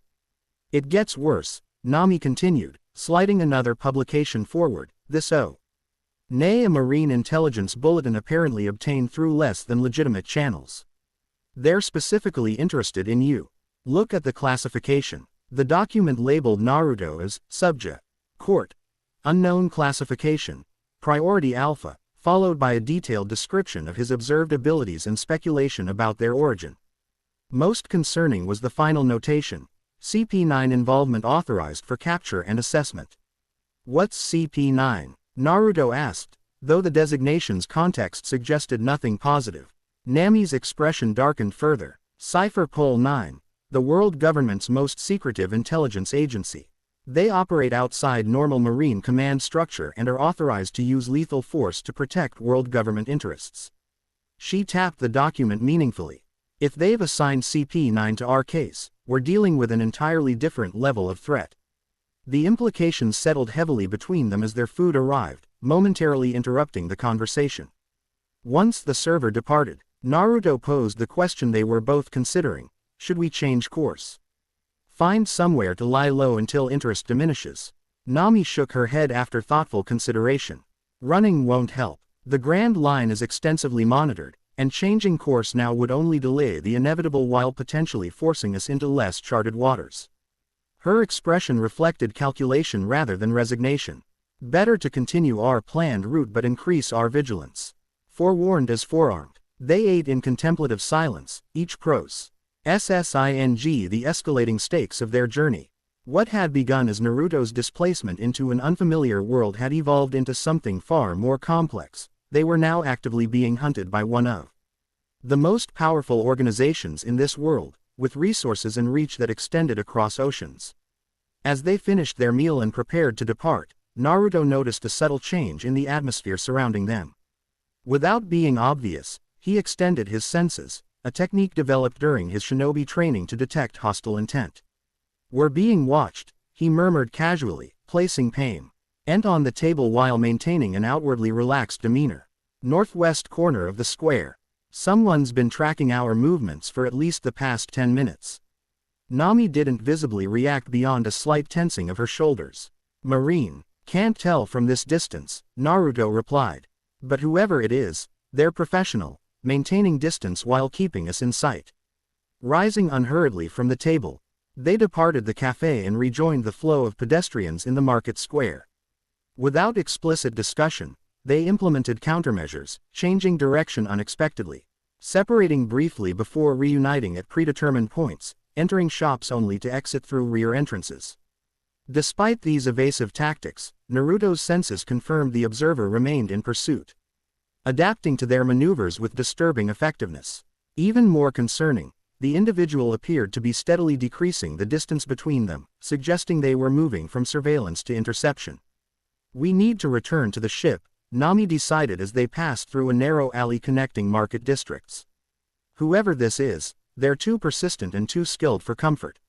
Naruto agreed, though he suspected reaching the harbor might prove challenging with their shadow in pursuit. Creating an opportunity for a more decisive response, he guided them toward a SS-populated area of the town, a warehouse district where loading docks and storage facilities provided both cover and reduced civilian presence. "If this comes to confrontation, better here than the main market," he explained quietly. No sooner had they entered a wide plaza used for offloading cargo than Naruto sensed their pursuer accelerate, abandoning pretense of stealth for direct approach. He turned to face the threat, positioning himself between Nami and the warehouses from which the presence emerged. The figure that stepped into view moved with fluid grace that immediately triggered Naruto's combat instincts. Tall and lean, dressed in an immaculate black suit with polished shoes that seemed incongruous in the utilitarian surroundings, the man projected lethal competence without obvious weaponry. His most distinctive feature was a narrow, aristocratic face partially concealed behind a white theatrical mask that covered his eyes and forehead. "Naruto Uzumaki, Nami of Kokoyashi Village." The man's voice was cultured and precise, each syllable articulated with unnerving clarity. "What an unexpected pleasure to encounter you so early in my assignment." Nami inhaled sharply, recognition evident in her reaction. "CP9, she whispered, confirming their worst fears. The agent inclined his head in acknowledgement. "Perceptive. Most civilians wouldn't recognize an agent of my division on sight." His attention shifted to Naruto, studying him with analytical intensity. "You, however, are the primary interest. A human capable of techniques that mimic multiple devil fruit powers simultaneously, quite the anomaly." "I don't know what you're talking about," Naruto replied, buying time while assessing options. The plaza offered multiple escape routes, but fleeing would only postpone inevitable confrontation with an opponent who had already demonstrated superior tracking abilities. "Please," the agent responded with audible disdain. "Your shadow duplicates, elemental manipulations, and transformation abilities are well documented. What remains unclear is their source." He took a measured step forward. "The world government is very interested in understanding the nature of your power, Uzumaki. I'm authorized to extend favorable terms if you come willingly for assessment." The seemingly reasonable tone couldn't mask the implicit threat. This was not a negotiation between equals, but an ultimatum from someone accustomed to compliance. "And if I decline?" Naruto asked, though he already anticipated the answer. The agent sighed, a theatrical gesture of disappointment. "Then I secure your cooperation through alternative means. The assessment proceeds either way." His attention briefly shifted to Nami. "Your companion's participation is optional. Her bounty is of minimal interest compared to your unique attributes." Nami moved to stand beside Naruto rather than behind him, her staff extended to combat length in a clear statement of intent. "We're not separating," she declared, her voice steady despite the danger confronting them. "How touching," the agent observed with clinical detachment. Though strategically unwise, with deliberate care, he removed his suit jacket. folding it precisely before placing it on a nearby crate. I had hoped to resolve this assignment without property damage or excessive exertion. However, if you insist on resistance. Without warning or apparent preparation, the agent vanished from view. Naruto's enhanced reflexes barely registered the movement before pain exploded across his ribcage, the result of a strike delivered with such speed and precision that he hadn't perceived the attack itself. Staggering backward, he created distance while reassessing the threat level dramatically upward. This was no ordinary opponent, not even by the standards of the elite operatives he had faced in his own world. The speed and power demonstrated in that single strike exceeded anything he had encountered since arriving in this dimension. Impressed, the agent inquired, once again visible and standing exactly where he had been, as if he had never moved. That was Shigen, one of the 6 powers of Rokushiki. A mere fraction of my capability, I assure you. Naruto's mind raced, processing this new information while his body automatically assumed a defensive stance. Rokushiki, 6 powers, suggested a formalized combat system unique to this world. One he had no prior knowledge of or defense against. Before he could formulate a response, the agent moved again, this time visibly, though still with preternatural speed. His leg extended, in a kick that seemed to generate shockwaves in the air itself, slicing toward them with lethal intent. Rankyaku, the agent announced, the naming of the technique almost ceremonial. Naruto pushed Amy aside while simultaneously leaping in the opposite direction, both narrowly avoiding the invisible cutting force that sheared through a stack of wooden crates behind them as if they were paper. Landing in a ready crouch, Naruto immediately created multiple shadow clones that surrounded the agent in a defensive perimeter. Stay back, he instructed Nami, who had regained her footing and was assessing the situation with tactical clarity despite her evident alarm. Fascinating, the CP9 agent remarked, observing the duplicates with scientific interest. No verbal command, no apparent strain, yet perfect replication including consciousness transfer. Most unusual. Without further commentary, he launched into fluid motion, engaging the shadow clones with a combination of techniques that displayed the full range of Rokushiki abilities, fingers that pierced like bullets, kicks that generated cutting force through air pressure, movement so rapid it appeared teleportation rather than speed. Clones dispelled in rapid succession, their memories flooding back to Naruto with crucial intelligence about their opponent's capabilities. 6 distinct techniques became apparent through observation: Shigen, finger pistol; Rankyaku, tempest kick; Soru, movement acceleration; Tekai, iron body; Geppo, moon step; and Kami-e, paper drawing. Together, they formed a comprehensive combat system had made the agent arguably the most dangerous opponent Naruto had faced in this world. Yet the clones' sacrifice wasn't futile. Each engagement provided valuable data, the agent's patterns, preferences, and most importantly, the fractional delay between techniques that might provide opening for counterattack. Your duplicates are persistent, the agent acknowledged as he dispatched the last clone, turning his attention back to Naruto. But ultimately ineffective. Quality inevitably triumphs over quantity. Naruto's response was non-verbal, a sudden burst of speed as he closed distance, chakra-e, enhancing his movements to match the agent's Soru technique. Their collision produced a shockwave that rippled outward, cracking the stone plaza beneath their feet as Naruto's chakra-enhanced strength met the agent's Tekai defense. For several intense moments, they exchanged blows at speeds nearly imperceptible to normal vision, Naruto adapting his taijutsu to counter the unfamiliar Rokushiki techniques. The agent displaying growing surprise at Naruto's ability to match his specialized training. "You're not using a devil fruit," the agent observed during a momentary separation, genuine curiosity evident in his tone. "Your abilities stem from something else entirely. Something systematic, trained rather than inherited. You talk too much during fights," Naruto replied, using the brief respite to gather natural energy. Though this world's chakra flowed differently, he had gradually adapted to its patterns, allowing limited access to Sage Mode when circumstances demanded. The agent's expression remained hidden behind his mask, but his posture suggested reassessment. Communication can be as valuable as combat, Uzumaki. Information is the true currency of power. Despite his philosophical tone, his body tensed in preparation for renewed attack. For instance, I now understand your energy manipulation has limitations. Your breathing pattern and muscle tension indicate resource management, suggesting finite reserves rather than limitless access. The observation was uncomfortably accurate. While Naruto possessed exceptional chakra reserves, especially with the Nine Tails power, this world's different energy flow made techniques more taxing. Sustained high-level combat would eventually deplete even his substantial capacity. Rather than continue the verbal exchange, Naruto formed a familiar hand sign. Multi-shadow clone jutsu. Unlike his previous deployment of clones, this time dozens materialized throughout the plaza, not merely surrounding the agent but positioning themselves strategically across multiple elevations, some on warehouse rooftops, others on stacked cargo, creating a three-dimensional battlefield that negated the CP9 agent's ground-based advantage. Impressive scale, the agent acknowledged, though his tone suggested the display merely postponed inevitable outcome rather than altering it. But ultimately futile. What followed was a coordinated as-su unlike anything previously witnessed in this world. Shadow clones attacking in perfectly synchronized waves, each group employing different techniques to prevent the agent from establishing defensive rhythm. When he adapted to counter physical attacks, they switched to ranged ninjutsu. When he evaded projectiles with Kami-e, they engaged with area effect techniques that couldn't be simply dodged.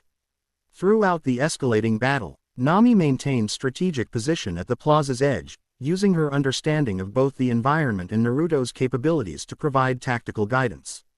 The warehouses, she called at a crucial moment. His Geppo requires space for momentum. Understanding immediately, several clones maneuvered the agent toward more confined spaces between buildings, where his ability to walk on air via rapid kicks would be compromised by proximity to walls and overhead structures.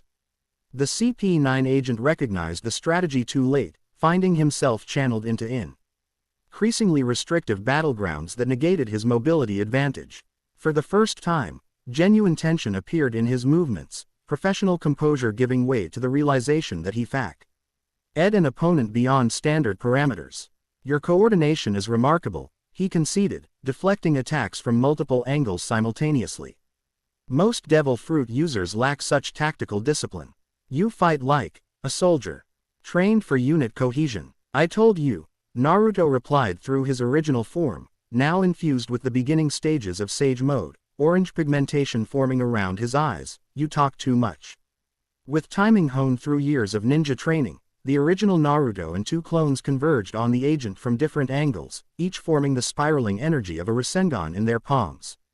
The agent attempted to counter with Tekai, hardening his body to withstand impact, but the nature of the Rasengan, grinding rather than striking, proved particularly effective against this defense. The triple impact sent the CP9 agent crashing through the wall of a warehouse, debris raining down as the structure partially collapsed from the force. For a moment, silence fell across the battlefield, broken only by the settling of wood and stone as dust clouded the impact site. Did that do it? One of the remaining clones asked, voicing the question in all their minds.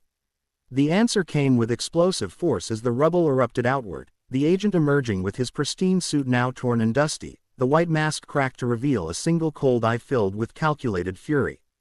Blood trickled from the corner of his mouth, which he wiped away with deliberate precision. I see I've been treating this assignment with insufficient seriousness, he stated, voice leveled despite evidence of genuine injury. An error I won't repeat. What happened next transcended even the impressive abilities he had demonstrated previously. The agent's body seemed to transform, not changing shape, but intensifying. As if every muscle and sinew were operating at exponentially increased capacity. An aura of palpable pressure surrounded him, distorting the air like heat waves rising from sun-baked stone. Rokushiki Ogi. Rokuogen, he intoned, the technique's name carrying ceremonial weight. The secret seventh technique, reserved for true masters of the six powers. Before Naruto could react, the agent closed distance with speed that made his previous movements seem lethargic by comparison. Both palms struck Naruto's chest simultaneously, not as physical impacts but as focus.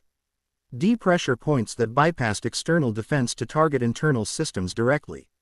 The effect was catastrophic. Naruto felt as if his insides had been struck by multiple explosive tags simultaneously.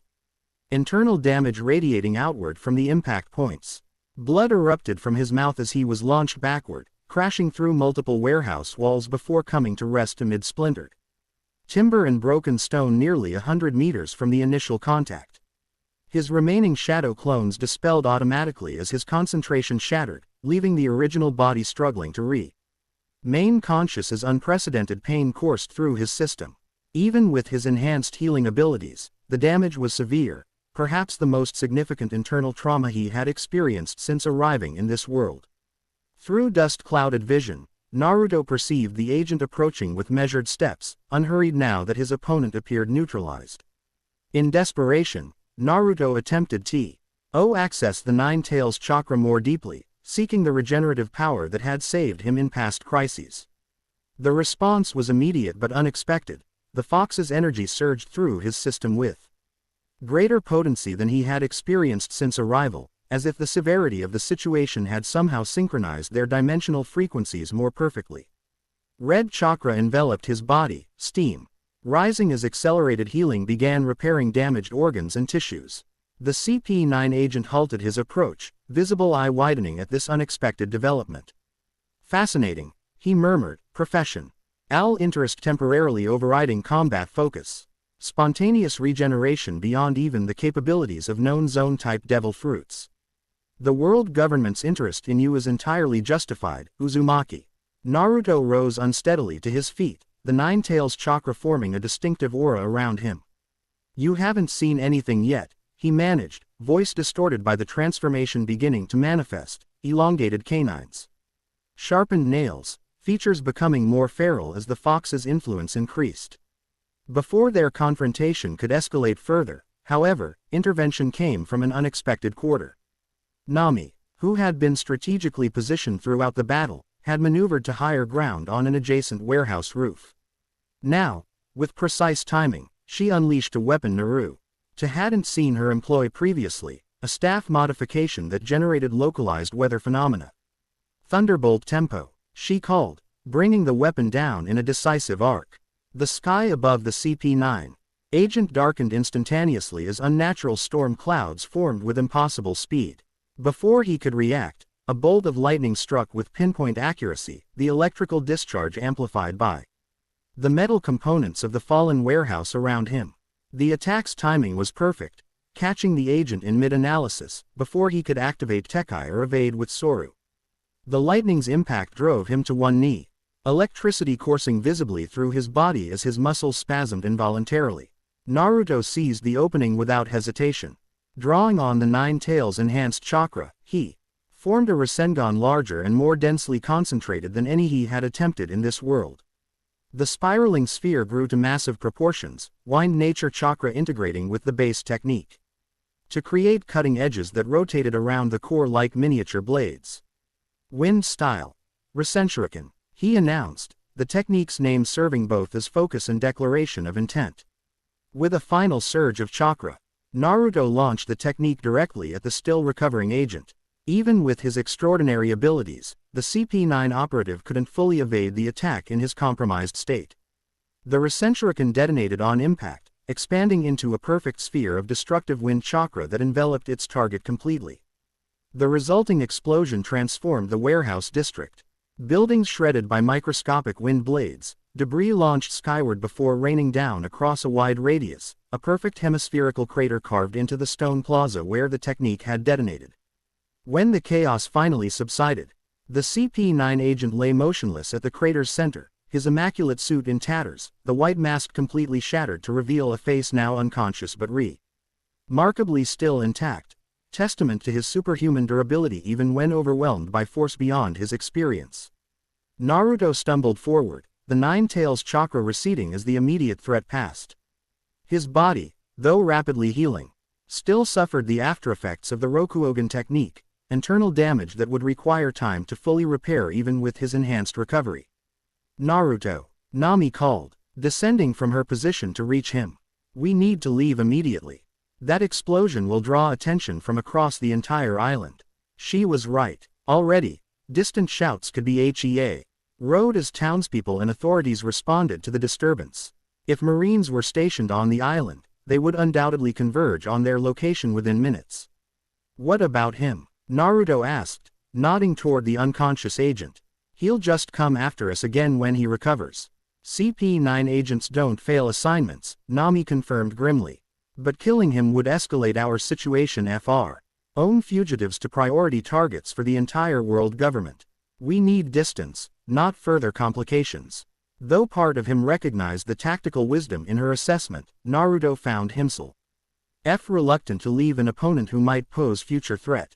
In his world, such decisions often returned as greater problems later. He saw my abilities, Naruto noted. Information you said was their true currency.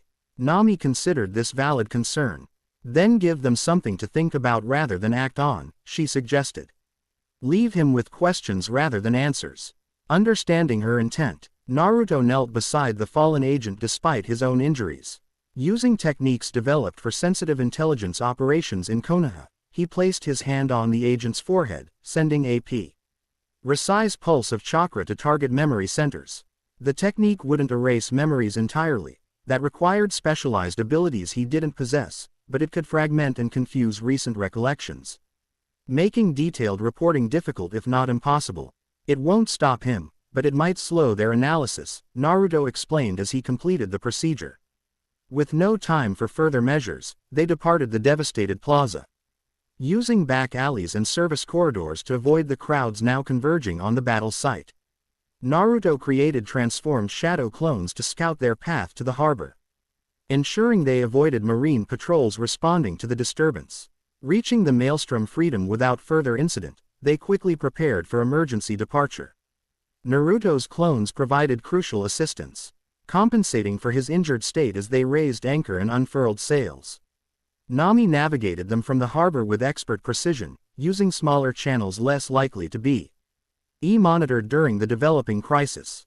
Only when they had cleared the island's territorial waters and established course toward open sea did they allow themselves to assess the full implications of what had transpired.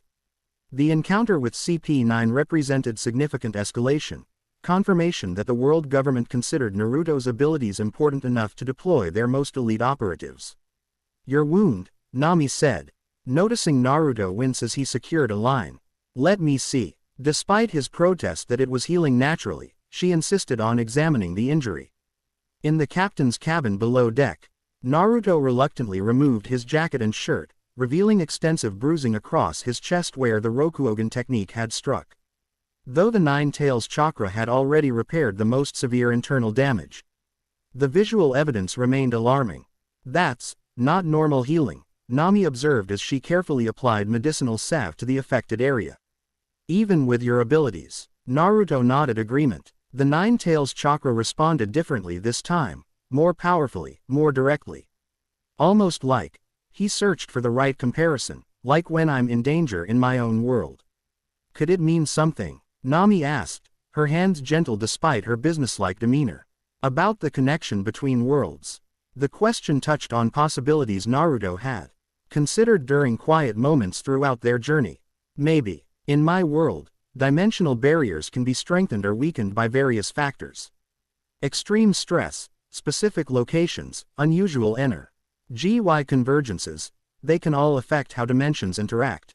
So the life-threatening situation might have temporarily strengthened your connection to your home dimension, Nami theorized, completing the bandaging with practiced efficiency, allowing more of the Nine Tails power to manifest here.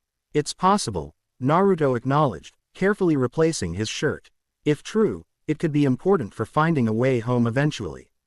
The implication hung between them, unaddressed yet impossible to ignore. If dangerous situations strengthened his connection to his home dimension, their increasing perilous journey might simultaneously bring him closer to his goal of returning while placing them both at greater risk. As night fell, they established their course and took turns at watch, both recognizing the need for heightened vigilance following their narrow escape. During his shift at the helm, Naruto found his thoughts repeatedly returning to the battle's implications, not just for their journey, but for his understanding of this world and his place in it. The CP9 agent had been formidable in ways that challenged Naruto's combat experience. Rokushiki techniques operated on principle, different from chakra-based abilities, yet achieved effects that rivaled or even surpassed some ninja arts. It suggested this world had developed its own sophisticated power systems, different from his own, but no less effective when mastered. More concerning was the world government's evident interest in his abilities. If they believed him to possess multiple devil fruit powers simultaneously, omething apparently impossible in this world's natural order, their pursuit would only intensify. The CP9 agent's defeat would be reported, analyzed, and used to deploy even more specialized countermeasures in future encounters. When Nami emerged from the cabin to relieve him for the second watch, Naruto noticed she carried several navigational charts in her log pose, suggesting she had been wing their route rather than resting as agreed. Couldn't sleep, he asked, relinquishing the wheel. Too much to think about, she admitted, adjusting their heading slightly based on stellar navigation. After a moment's hesitation, she added, I've been considering alternate routes. The CP9 encounter changes our calculation of risk versus progress. Naruto leaned against the railing, studying her profile in the moonlight. You're worried about what comes next, aren't you? She countered, though without accusation. Today we barely escaped one CP9 agent. Next time it could be multiple agents, or worse. Her hands tightened on the wheel. The deeper we go into the Grand Line, the more resources they can bring against us. The concern was valid, tactically sound given their experience. Yet, Naruto sensed something beyond pragmatic risk assessment in her tension. What else is bothering you? He asked quietly. Nami remained silent for several long moments, her gaze fixed on the horizon. Air stars met sea in indistinct boundary. When she finally spoke, her voice carried an emotional weight she rarely revealed. I watched you nearly die today, she said simply. That CP9 agent's attack, if not for your healing ability, it would have been fatal. I've seen plenty of violence in my life, plenty of injuries and even deaths. But today was different. The admission hung between them, IT's significance evident even without elaboration. What had begun as partnership of convenience had evolved into something neither had anticipated, a connection deep enough that the prospect of loss generated genuine emotional distress rather than merely tactical inconvenience. I was worried about you too, Naruto replied, the admission easier than he expected. When you positioned yourself on that warehouse roof, exposed to counterattack just to create an opening for me, it was both the most impressive and terrifying thing I've seen since arriving in this world. A ghost of a smile touched Nami's lips. We make quite a pair, don't we? Both recklessly putting ourselves in danger then having the audacity to worry about each other. The observation broke tension that had been building since their escape from Whisper Island, allowing a moment of genuine connection amid their uncertain circumstances. Without conscious decision, Naruto moved closer, his hand coming to rest beside hers on the wheel. I think that's what partners do, he said softly. Worry about each other, take risks for each other, trust each other's strength while fearing for their safety. Nami turned to face him fully. The ship momentarily forgotten as something unspoken passed between them, acknowledgement of a transition from tactical alliance to genuine attachment, from convenience to choice, from circumstance to commitment. Is that what we are? She asked, her voice barely above a whisper. Partners. The question contained layers of meaning, asking not just about their current arrangement, but about possibilities neither had allowed themselves to explicitly consider during their weeks together. About feelings that had developed gradually through shared danger and quiet moments alike, through battles GHT side by side and conversations beneath unfamiliar stars. I think we're more than that now, Naruto answered, surprising himself with his directness. I think we have been for a while. The Ion created a moment of vulnerability unlike any they had shared previously. For several heartbeats, neither moved nor spoke, the only sounds the gentle lapping of waves against the hull and the soft creaking of timbers as the ship navigated through darkness. Then, with deliberate care that belied her usual decisive nature, Nami leaned forward and kissed him. The contact was brief, almost tentative, a question rather than a declaration. An exploration rather than a conclusion. When she pulled back slightly, her eyes searched his for response. Naruto answered without words, drawing her closer. A second kiss that left no ambiguity about his feelings. This time the connection deepened, hesitation giving way to certainty as they acknowledged what had been developing between them since that first day in Kokoyasi village, a bond formed through shared purpose, tested through adversity, and now evolving into something neither had anticipated but both now embraced.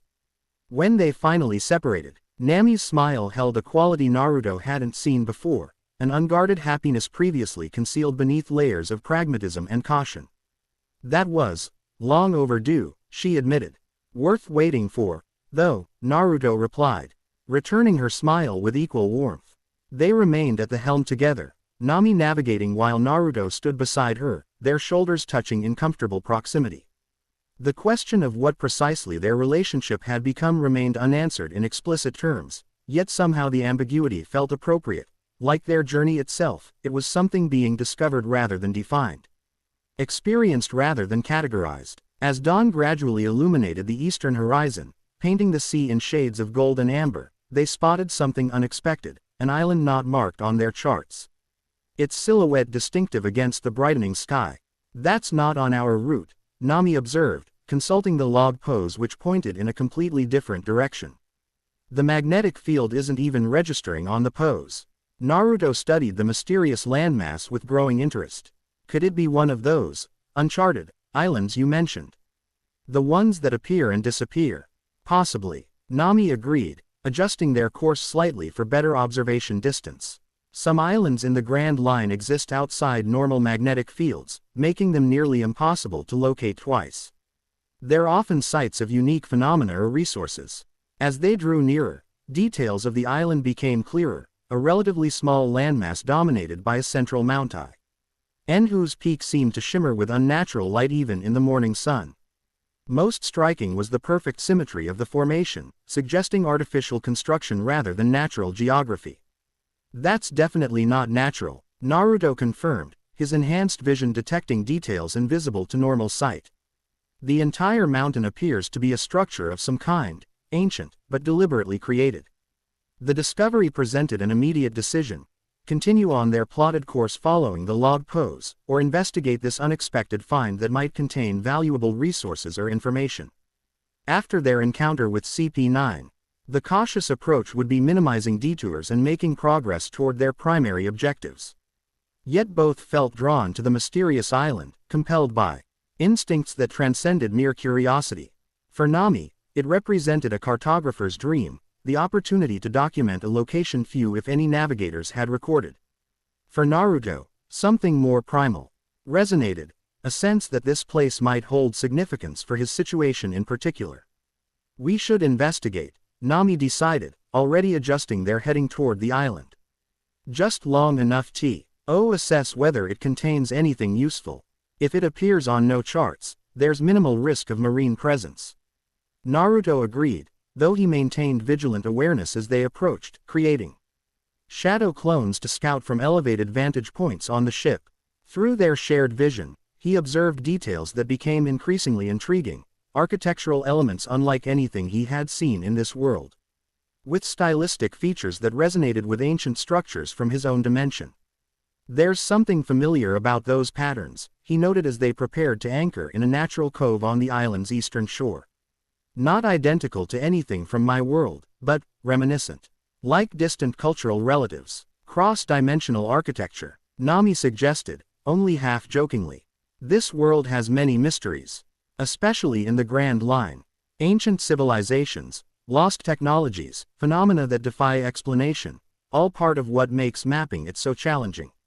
Once anchored, they prepared for exploration, packing essentials for a day's expedition while securing the ship against both weather and potential intruders. As they transferred to shore via the small rowboat, Naruto created additional shadow clones to maintain vigilance around the maelstrom freedom, ensuring their escape route remained protected. The island's beach consisted of crystalline sand that led with unusual luminescence even in daylight, crunching beneath their feet with melodic resonance unlike ordinary granules. Vegetation began just beyond the shoreline, not the typical tropical growth they had encountered on previous islands, but peculiar formations that seemed to blend characteristics of plants and minerals, with translucent leaves that chimed softly when brushed against. Everything here feels different, Nami observed, collecting small samples for later analysis. Like it's partially in our world and partially somewhere else. Naruto nodded agreement, experiencing the same sensation more intensely through his chakra sensitivity. The natural energy here flowed in patterns unlike anything he had encountered previously in this dimension, more resonant with his own world's chakra circulation. Yet with unique qualities that suggested neither perfect alignment with his home dimension nor complete integration with his current location.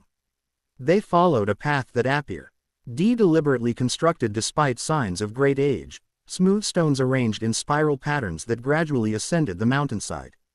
As they climbed higher, the unusual properties of the island intensified. Gravity seemed slightly variable, light refracted in impossible angles, and occasionally objects appeared to briefly exist in multiple positions simultaneously before resolving to singular location. This place exists at some kind of dimensional intersection, Naruto theorized, feeling the Nine Tails chakra responding more actively within him, similar to its behavior during the CP9 bat. TLE but without the trigger of mortal danger. Like a natural version of the rift that brought me here. By mid-morning, they reached what appeared to be the mountain's primary structure, a circular MPLE or observatory constructed from material resembling white marble but with subtle iridescence that shifted colors depending on viewing angle.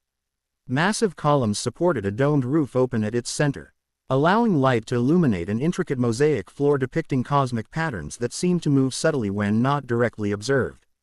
"This is incredible," Nami whispered, her voice automatical. Lee lowering in response to the space's temple-like atmosphere.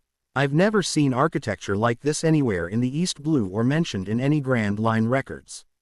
Naruto approached the central feature, a raised platform containing what appeared to be a control panel or interface constructed from the same iridescent material as the surrounding structure.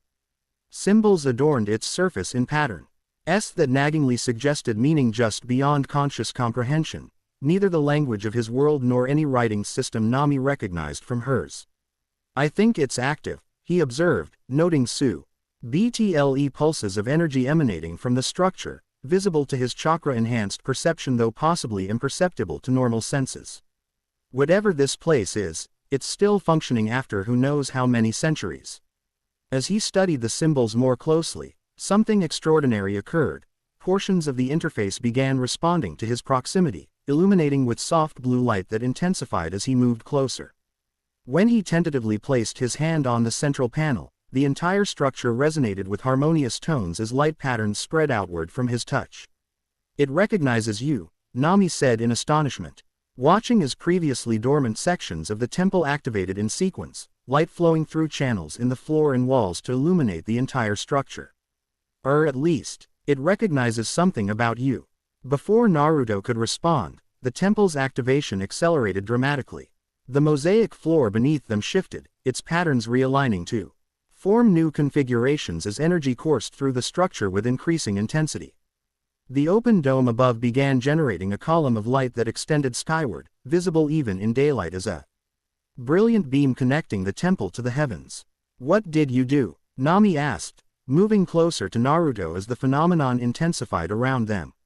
"Nothing intentional," he assured her, equally amazed by the unfolding spectacle.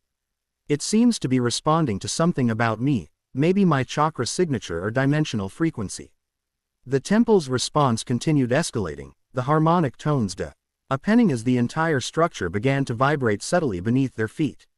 Light patterns in the floor coalesced to form a comprehensive display, what appeared to be a map of interconnected realms or dimensions, represented as overlapping spheres connected by luminous pathways. Naruto stared at the display in growing comprehension.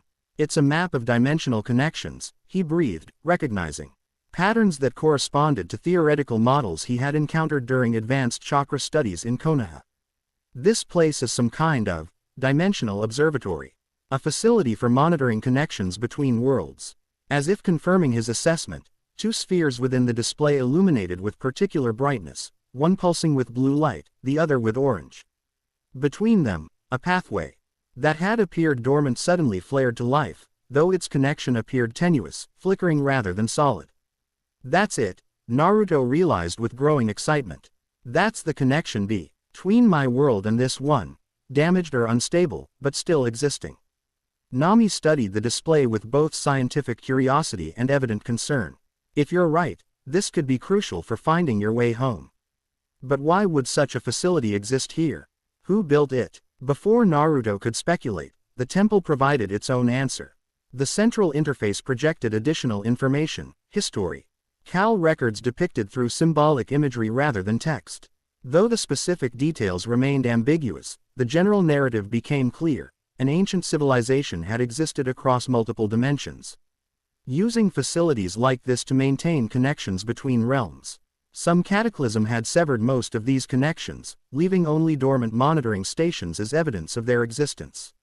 An interdimensional civilization, Nami whispered, awestruck by the implications. The possibilities that suggests for history, for science. For getting home, Naruto added, studying the dimensional map with intense focus. The pathway between worlds, his world and this one, was damaged but not destroyed. With the right approach, it might be possible to strengthen the connection enough for passage. As he contemplated the possibilities, Naruto placed both hands on the interface, channeling chakra experimentally to test the system's response.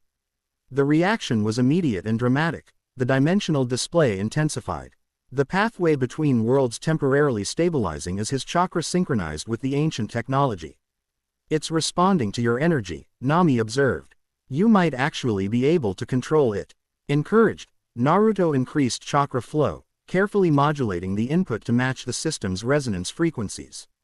The temple's harmonics deepened further, the light column intensifying as the dimensional pathway displayed before them solidified from flickering potential to stable connection. For a moment, brief but unmistakable, a window seemed to open within the temple. A shimmering portal through which Naruto glimpsed something that stopped his breath.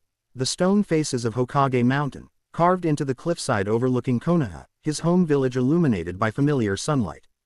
That's my world, he said, voice thick with sudden emotion.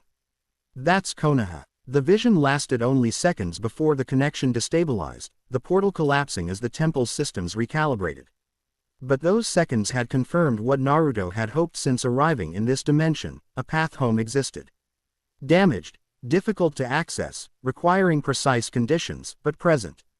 You can go back, Nami stated quietly, the implications settling between them with complex emotional weight. Naruto turned from the interface to face her, finding her expression carefully neutral despite the significance of the discovery. Theoretically, yes, but not yet. The connection is too unstable, too brief. It would require more power, more precise control. The unspoken question hung between them. Now that a potential route home had been discovered, what did it mean for their journey together?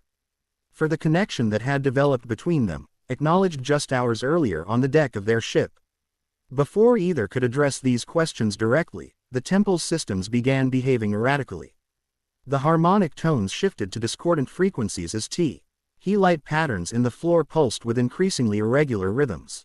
Something's wrong, Naruto realized, feeling the structure's energy fluctuating wildly.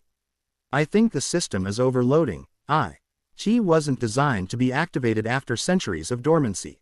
As if confirming his assessment, sections of the temple began deactivating in rapid sequence, the brilliant light column narrowing and destabilizing as power fluctuations cascaded through the ancient technology. Stone segments that had appeared solid moments before revealed structural weaknesses, hairline cracks spreading across columns supporting the massive dome. We need to leave, Nami urged, her navigator's instincts for danger overriding scientific curiosity. This entire structure could collapse. They retreated from the CENTRAL platform as the temple's deactivation accelerated, carefully navigating toward the entrance through increasingly unstable architecture.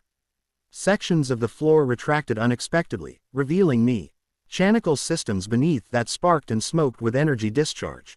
Support columns began shedding outer layers, revealing intricate technological cores previously hidden behind decorative facades.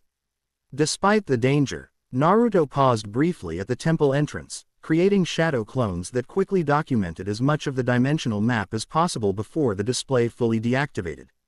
If He couldn't remain to study the facility directly, at least they could preserve some record of its crucial information. That should help us find this place again, he explained as they descended the mountain path at accelerated pace. The temple behind them continuing its erratic shutdown sequence.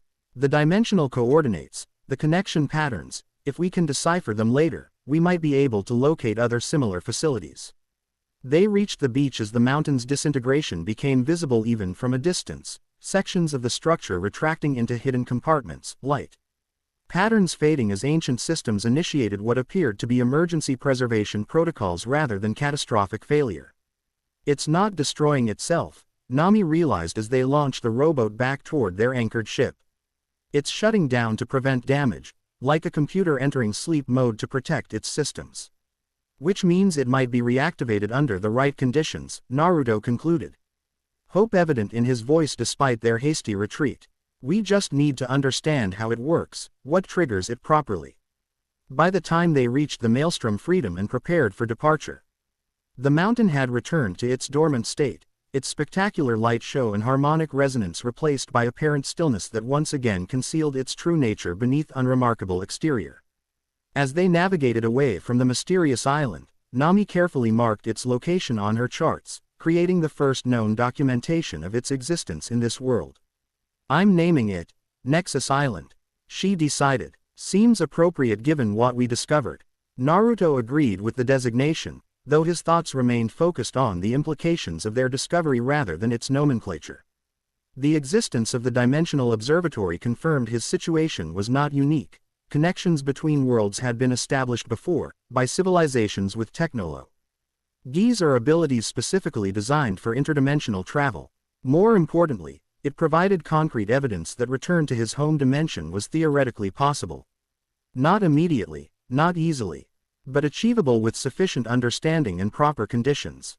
After weeks of uncertainty, that knowledge alone represented significant progress.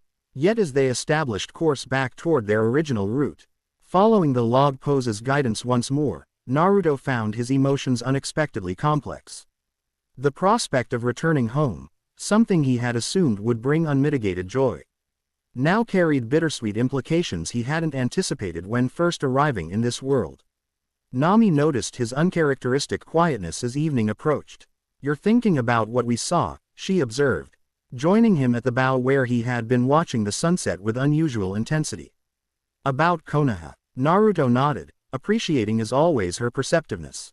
I should be nothing but happy, knowing a way home might exist. That's what I've been seeking since arriving here. But, she prompted gently when he hesitated. But nothing's that simple anymore, he admitted. When I first arrived, returning home was my only priority. Now, he turned to face her directly, the fading sunlight illuminating her features in warm golden hues. Now there are complications I didn't expect. Acknowledgement hung between them, honest but careful, addressing their evolving relationship without placing burdens of expectation or obligation. After their kiss that morning, both recognized Sommet. Things had fundamentally shifted in their partnership, yet neither had attempted to define precisely what it had become or what it might develop into. Life excels at complications, Nami replied with a small smile that didn't quite mask the emotion beneath. Especially when we think we've finally figured out our path forward. Her response carried understanding rather than pressure, recognition that Naruto's potential return to his dimension created genuine emotional complexity for them both. What had begun as temporary alliance had evolved into something neither had anticipated, something valuable enough to generate legitimate conflict about future choices. I'm not leaving tomorrow, Naruto said, moving closer until only inches separated them. The connection is nowhere near stable enough. Even if we return to Nexus Island immediately, whatever possibilities exist, they'll take time to realize, time to understand the technology, to strengthen the dimensional pathway. Time we'll use continuing our journey, Nami concluded, meeting his gaze directly, following the Grand Line route, mapping new territories, avoiding Marines and CP9 agents with increasing bounties on our heads. Summary brought unexpected laughter from them both, the absurdity of their situation temporarily overwhelming its emotional complexity. They were fugitives from world government authorities, sailing uncharted waters on a ship named for freedom, having just discovered ancient interdimensional technology that might eventually allow Naruto's return home. By any reasonable standard, defining their pay, our sonal relationship seemed almost trivial by comparison. Yet as their laughter subsided, the question reasserted itself with quiet insistence. Whatever lay ahead, dimensional travel, marine pursuit, RTHER discoveries along the Grand Line, they would face it as something more than tactical allies. The transformation had occurred gradually but undeniably, culminating in that dawn moment at the helm. When unspoken feelings had finally found expression. "I don't know what happens next," Naruto admitted, taking her hand in his. "With the dimensional portal, with the Marines hunting us, with us." The honesty felt both vulnerable and liberating. "But I know I'm not ready to leave this world yet. Not while there's still so much to discover. So much to experience." The meaning beneath his words as clear. Not while there still is to explore, this connection that's only beginning. Nami's response was equally transparent as she stepped forward, eliminating the remaining distance between them. "Then we keep going," she said simply. "We follow the log pose, we map new territories, we avoid capture, we search for more dimensional observatories." Her free hand came to rest against his chest, above the nearly healed wound from the CP9 battle. "And we figure out the rest as we go.